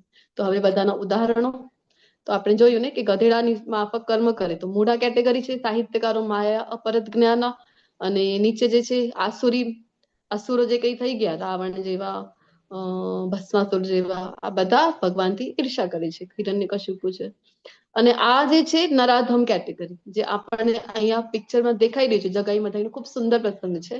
તો ચૈતન્ય મહાપ્રભુ ના આદેશથી જ્યારે નિત્યાનંદ પ્રભુ બધી જગ્યાએ પ્રચાર કરી રહ્યા હતા કૃષ્ણ ભાવનામૃતનો, કે બધાને હરે કૃષ્ણ, હરિ બોલ કહેતા હતા કે હરે કૃષ્ણ મંત્ર તમે એકવાર બોલો. તો આપણે પણ પ્રચાર કરી રહ્યા છે. હવે હું પણ અહીંયા પ્રચાર કરી રહી છું, પરંતુ કોની પાસે કરી રહી છું? તમારા જેવા વૈષ્ણવો પાસે. ઓલરેડી તમને શ્રદ્ધા છે, તમે ઓલરેડી ક્લાસ રજીસ્ટર કરીને અહીંયા આવ્યા છો ભગવદ્ ગીતાને જાણવા, સમજવા માટે. તમારી પાસે પ્રચાર કરવું ખૂબ સહેલું છે. પરંતુ નિત્યાનંદ મહાપ્રભુ કોની પાસે જતા હતા પ્રચાર કરવા માટે? એવા અધમી લોકો પાસે જતા હતા જે કૃષ્ણમાં માનવું તો છોડી દો, જે આપણે કહીએ ને કે 4 જે નિયમો આચાર્યોએ આપેલા છે કે નથી કરવાનું, માંસાહાર નથી કરવાનું, વ્યભિચાર નથી કરવાનું, જુગાર નથી રમવાનું, અને વ્યસન નથી કરવાનું, એ બધી જ પ્રવૃત્તિઓમાં દિવસથી રાત હતા બ્રાહ્મણ આ જગાઈ મંદિર, પરંતુ બધી જ પ્રવૃત્તિઓમાં એ દિવસની રાત પ્રવૃત્ત હતા. આવા અધમી લોકો પાસે જઈને પ્રચાર, એકવાર તમે કૃષ્ણનું નામ લો ને એકવાર હરિબોલ કરતા હતા તો ઉદ્ધાર થઈ જાય. કારણ કે પતિતોનો ઉદ્ધાર કરવો એમની એવી કૃપા હતી નિત્યાનંદ મહાપ્રભુની. બલરામજીના જે અવતાર છે. તો આવતીકાલે નિત્યાનંદ મહાપ્રભુનો આવિર્ભાવ દિવસ છે, તો જરૂરથી આપણે ચર્ચા કરવાનો પ્રયત્ન ડિટેલમાં કરીએ. અહીંયા શોર્ટમાં જાણી લઈએ તો જગાઈ મધાઈ એમને માટલો હોય ને એની ઠીકરી માથા ઉપર મારી તો એમનું લોહી વહેતું હતું. તો ચૈતન્ય મહાપ્રભુ ખૂબ ગુસ્સે થઈ ગયા કે મારા ભક્તને હેરાન કર્યું, એકવાર મારું અપરાધ કરે તો હું જવા દે, પરંતુ ભક્તનો અપરાધ ભગવાન ક્યારે પણ જવા દેતા નથી. ખૂબ ગુસ્સે થઈ ગયા અને તરત જ આવે છે સુદર્શન ચક્રનું આહવાન કરી, કારણ કે કૃષ્ણના અવતાર છે ચૈતન્ય મહાપ્રભુ. ત્યારે નિત્યાનંદ મહાપ્રભુ એમને રોકે છે કે ના ભગવાન, કોને કોને મારશો તમે? આ કલયુગ ચાલી રહ્યું છે, બધા જ અહીંયા અધમી જ છે. તમારો આ જે અવતાર છે એ કૃપા સિંધુનો અવતાર છે. તમે તો કરુણા નિધિ છો, તો બધા ઉપર તમારી કરુણા વર્તાવો. અને એમને પણ પછી શું કહે છે કે માર ખાઈને કોઈ ક્ષમા કરી દે તો ઠીક છે, કે એક વાત સમજે આપને કે માર ખાઈ જકાઈ માં એને ક્ષમા આપી દીધી, પરંતુ નિત્યાનંદ મહાપ્રભુ કેવા કૃપાલુ છે કે માર ખાઈ અને પ્રેમ દઈ બદલામાં શું આપી રહ્યા છે? પ્રેમ. કયો પ્રેમ? કૃષ્ણ પ્રેમ. ચૈતન્ય મહાપ્રભુને કહે છે કે તમે એમને સ્પર્શ કરો, તો કારણ કે ચૈતન્ય મહાપ્રભુ સ્પર્શ કરી દે તો એને કૃષ્ણ પ્રેમ મળી જતું હતું. તો એમ ચૈતન્ય મહાપ્રભુ પાસેથી એમને કૃષ્ણ પ્રેમ અપાવે છે, એવી કૃપા કરે છે નિત્યાનંદ પ્રભુ. તો આ 4 કેટેગરી ક્યારે આવતી નથી ભગવાનના શરણે. હવે પ્રશ્ન થાય કે તો કોણ આવે છે ભગવાન? ભગવાન કે 4 પ્રકારના જે લોકો છે ને એ મારી શરણે આવી છે. કયા કયા? કહે છે કે ચતુર્વિધા ભજન્તે મામ જના સુકૃતિનો અર્જુન આર્ત જિજ્ઞાસુ અર્થાર્થી જ્ઞાની છે ભરતર્ષભ. કે પહેલી કેટેગરી કઈ છે? આર્ત, જે દુઃખી છે, એવા લોકો મારા શરણે આવે છે. અને આપણે પણ જનરલી જોતા હોય ને, કોઈ પણ દુઃખ પડી ગયું તો હે દ્વારિકાધીશ, હે કૃષ્ણ થોડી કૃપા કરો, તો આવી રીતે ભગવાનની શરણે જાય. તો આર્ત તો દુઃખમાં જયારે કૃષ્ણ યાદ આવ્યા. બીજી કેટેગરી છે જિજ્ઞાસુ. જિજ્ઞાસા થઈ તમને તો જાણવા માટે પ્રયત્ન કર્યું કે કૃષ્ણ આ બધું ભગવદ્ ગીતાના ક્લાસમાં ભણાવે શું છે, મને જાણવું છે, શું કામ માળા કરતા હોય છે, આ બીડ બેગ હાથમાં આવી રીતે પકડે છે, જાણવા આવ્યા છે. જિજ્ઞાસુ. અર્થાર્થી ધન માટે જે કૃષ્ણના શરણે આવ્યા છે. જતા હોય ને આપણે, હે કૃષ્ણ, હે દ્વારિકાધીશ, તમારા પત્ની તો જો કોણ છે, લક્ષ્મીજી, એમને કોને થોડી કૃપા દૃષ્ટિ અમારા ઉપર મૂકી દે તો અમારી ત્યાં તો ધનનો વર્ષાવ થઈ જશે. તો આ કેટેગરી થઈ અર્થાર્થી.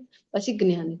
જ્ઞાની કેટેગરી છે, ભગવાન કહે છે ચારોમાં ભગવાન એને સારી કીધી છે. શું કામ? કારણ કે જ્ઞાનીને પછી કૃષ્ણ ને જ જાણવું છે. કૃષ્ણ કે છે મને એ પ્રિય છે ને હું એને પ્રિય છું. બાકી બધી કેટેગરીમાં પોતાનો સ્વાર્થ છે, પરંતુ જ્ઞાની કૃષ્ણને જાણવા ત્યાં આવે છે. હવે બધી કેટેગરીના ફટાફટ ઉદાહરણો દો. ચલો, મીટિંગ પણ હતી આજે યાત્રાની, એ પણ જોઈન કરવાની હતી. 9 ઓલરેડી વાગી ગયા છે. પહેલો કઈ ઘટના છે ને કઈ કેટેગરીમાં આવે? 4 માંથી બોલો. ગજેન્દ્ર મોક્ષ આતતાઈ. આર્ત તઈ નહીં. આર્ત એટલે દુઃખી કેટેગરી. દુઃખી દુઃખી હા. દુઃખી બીજી દુઃખી ઘટના દ્રૌપદીનું ચીરહરણ.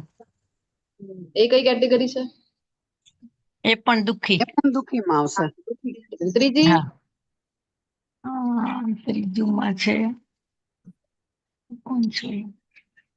કોણ છે? સુખદેવજી. સુખદેવજી મહારાજ.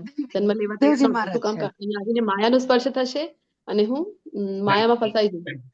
ભગવાન કૃષ્ણ પોતે આવીને ઇન્સ્યોરન્સ આપે છે કે માયા તમને સ્પર્શી શકશે નહીં, ત્યારે જન્મ લે છે.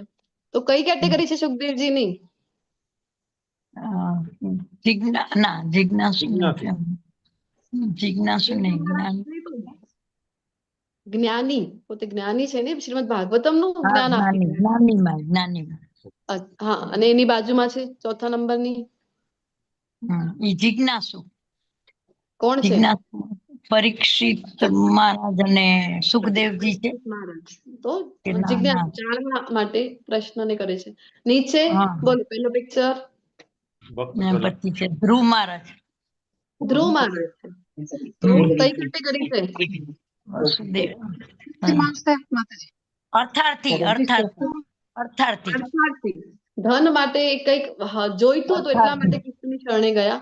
પછી ત્યારે ભગવાનની શરણ કઢાડ્યું તો પછી જ્ઞાનીની કેટેગરીમાં આવે છે. અને એની બાજુમાં પિક્ચર છે બોલો.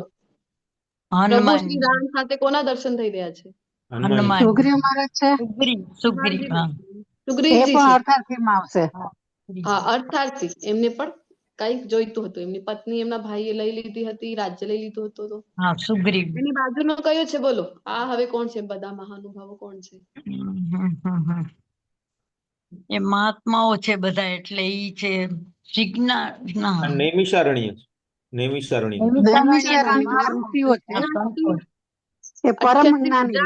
ઋષિ મુનિઓ આવ્યા છે, જ્ઞાન લઈ રહ્યા છે.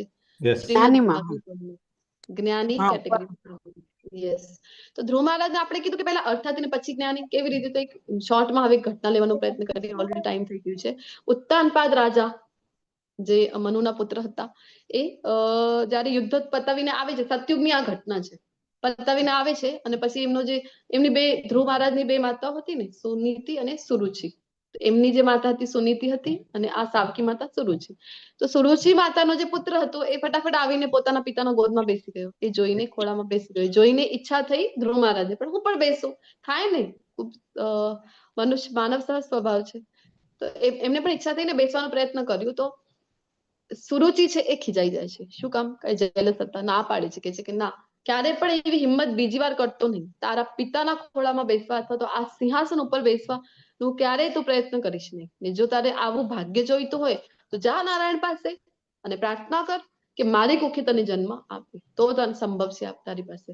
તો હવે આ નાનકડા 5 વર્ષના ધ્રુવ મહારાજ જઈને પોતાની માતા સુનીતિ માતા, એ ભક્ત હતા ભગવાનના, એમની પાસે કહે છે આ બધી વાતો. સુનીતિ માતા કહે છે કે ના, વાત તો સાચી કીધી તારા સુરુચિ માતાએ, તો નારાયણની શરણે જા. અને ધ્રુવ મહારાજ તો નાનકડા છે, ક્ષત્રિય છે, ક્રોધમાં આવી ગયા અને તરત જ નીકળી ગયા વનમાં જવા માટે. નારાયણ ક્યાં મળશે? ઘરમાં તો નહીં મળે, તો તપસ્યા કરીશ, તપસ્યા ઘરમાં નહીં થાય, તો વનમાં નીકળી ગયા. નારદજી આવે છે, ખૂબ પ્રયત્ન કરે છે સમજાવવાનો, કારણ કે નાનકડા છે 5 વર્ષના, પણ તો માનતા નથી. મધુબનમાં જાય છે, પછી નારદજીની પ્રેરણાથી મધુબનમાં જાય છે અને તપસ્યા કરવા. અને મંત્ર એમને એક નારદજી આપે છે. કયો મંત્ર આપે છે તપસ્યા કરવા? ઓમ ઓમ નમો નમો ભગવતે ભગવતે ઓમ નમો વાસુદેવાય. ભગવતે વાસુદેવાય. ઓમ નમો ભગવતે વાસુદેવાય.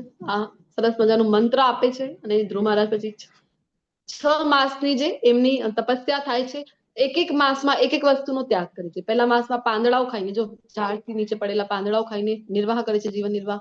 બીજા માસમાં માત્ર જલ, પછી ત્રીજા માસમાં જલ પણ છોડી દે તો માત્ર વાયુ.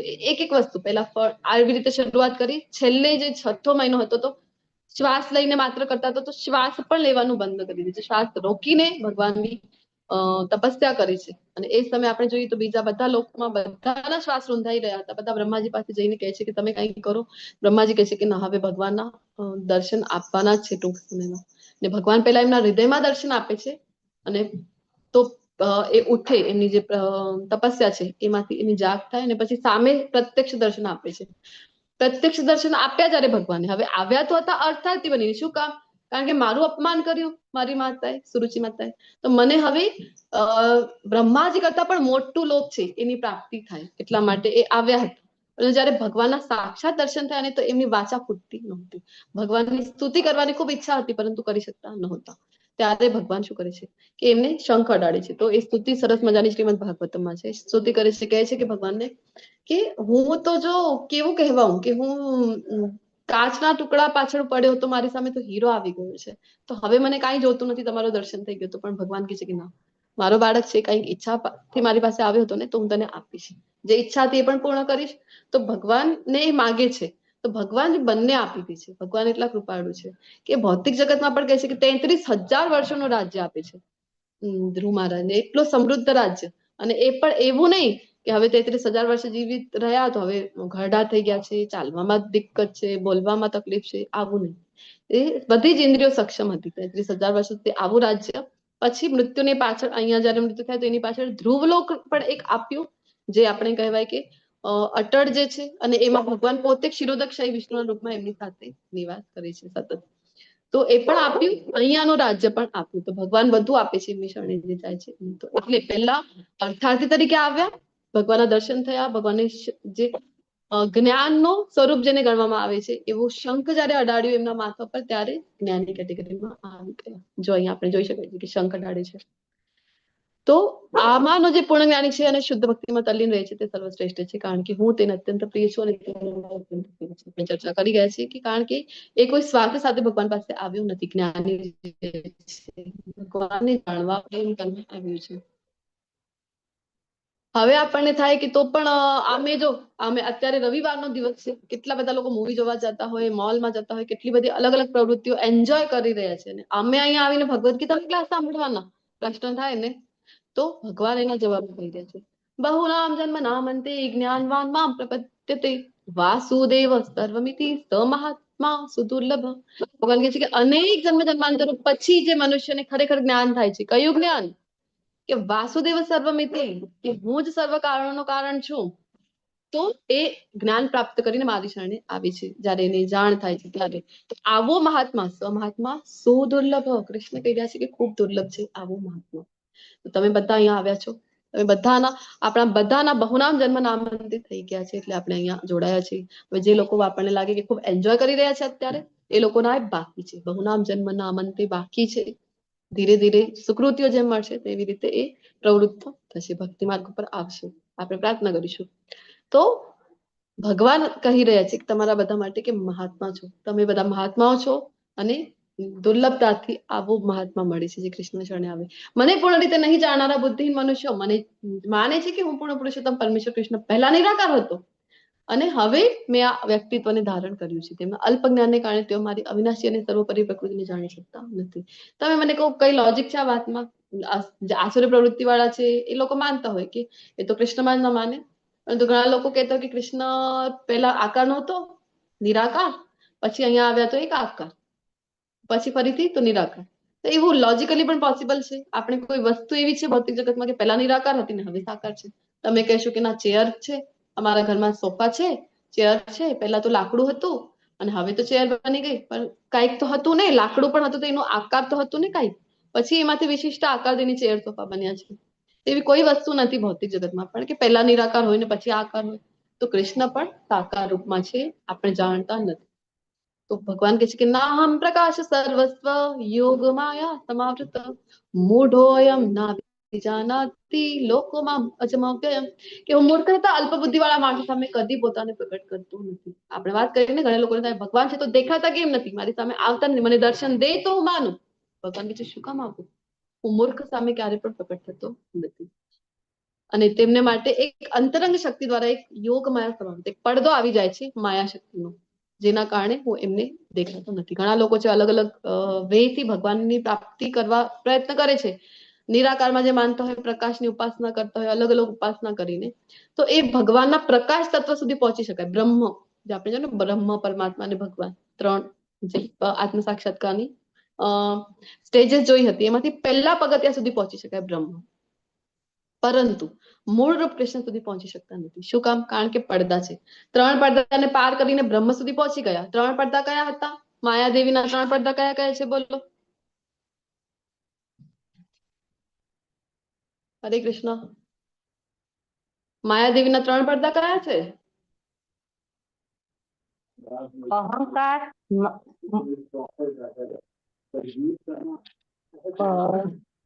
રજોગુણ, તમોગુણ, તમોગુણ, રજોગુણ, સત્વગુણ. આ 3 ગુણના પડદાને એક એક પડદાને પાર કરીને બ્રહ્મ સુધી પહોંચી શકાય, પરંતુ કૃષ્ણના વાસ્તવિક સ્વરૂપ સુધી પહોંચી શકાય નહીં બીજા બધા માર્ગોથી, નિરાકારની ઉપાસના, ધ્યાન માર્ગ, જ્ઞાન માર્ગથી. શું કામ? કારણ કે હજી એક આ જે પડદો છે યોગ માયાનો, એ હજી બાકી છે. એ ક્યારે હટવાનું છે? માત્ર ને માત્ર કૃષ્ણની ભક્તિ દ્વારા જ એક પડદો હટી જશે અને મૂળ રૂપમાં ભગવાનના દર્શન થશે.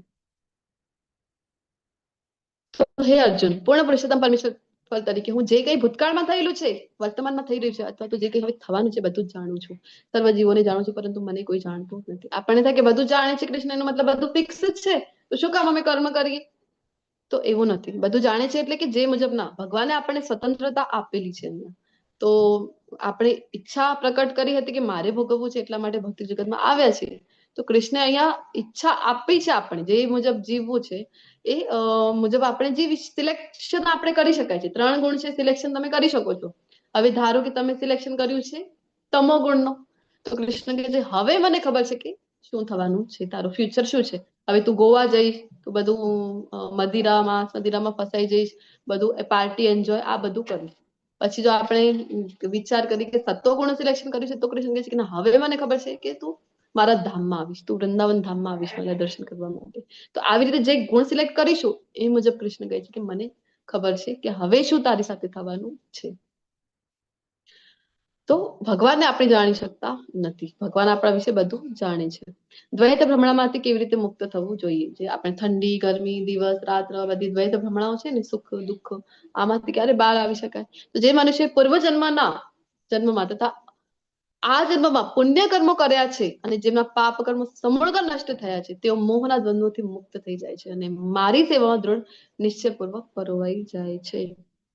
અનેકાનેક જન્મના પુણ્ય કર્મો હશે, અનેકાનેક જન્મમાં કુંભમાં સ્નાન કરીને આવ્યા હોઈશું આપણે બધા, ભગવાનની ભક્તિમાં સેવા કરી હશે, સંતોની સેવા કરી હશે, ત્યારે જ આપણે અહીંયા આ જન્મમાં કૃષ્ણ ભક્તિ પ્રત્યે આપણે પ્રેરાયા છીએ. મહાદેવની કૃપા થઈ હશે. ખૂબ મહત્વનું જે છે, મહાદેવની કૃપા વગર, શિવજીની કૃપા વગર કૃષ્ણ ભક્તિ ક્યારેય પ્રાપ્ત થઈ શકતી નથી. આ જન્મમાં અથવા તો પૂર્વ જન્મમાં પણ જો શિવજીની ભક્તિ કરી હોય તો જ કૃષ્ણ ભક્તિ આપણે શિવજીની જો નિષ્કામ ભાવે ભક્તિ કરી હોય ને, કે કોઈ મને કાંઈ જોઈતું નથી ને બસ સેવાના ભાવથી કરેલી હોય ને, તો પછી શિવજી એમને જે પ્રિય છે ને એ આપણને આપી દે છે.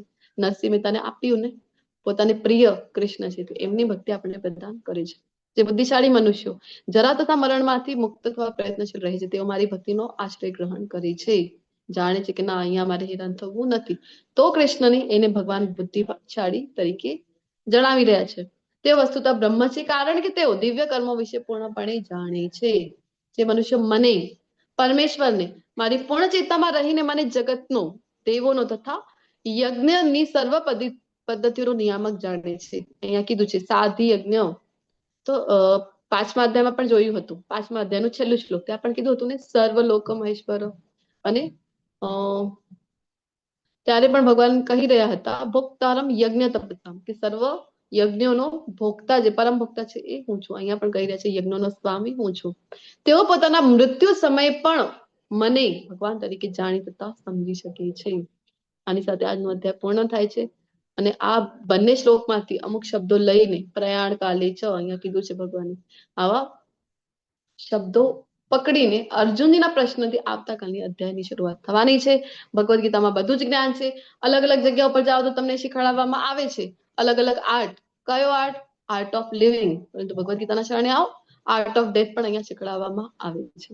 આવતીકાલે જે આપણે ભણવાનું છે આર્ટ ઓફ ડેથ, મૃત્યુ વિશેનું પણ જે જ્ઞાન છે, એ મૃત્યુ સમય કરવું શું છે એ પણ જ્ઞાન છે, એ કૃષ્ણ આપતા હોય છે અહીંયા ભગવદ ગીતામાં. તો તમે બધા ખૂબ શાંતિપૂર્વક મારી સાથે અત્યાર સુધી બની રહેલા છો. ખૂબ ખૂબ આભાર. વાંછા કલ્પતરુભ્યશ્ચ કૃપા સિંધુભ્યૈવ ચ પતિતાનાં પાવનેભ્યો વૈષ્ણવેભ્યો હરે કૃષ્ણ કૃષ્ણ કૃષ્ણ હરે હરે, હરે હરે હરે રામ રામ રામ રામ હરે હરે હરે કૃષ્ણ. હરે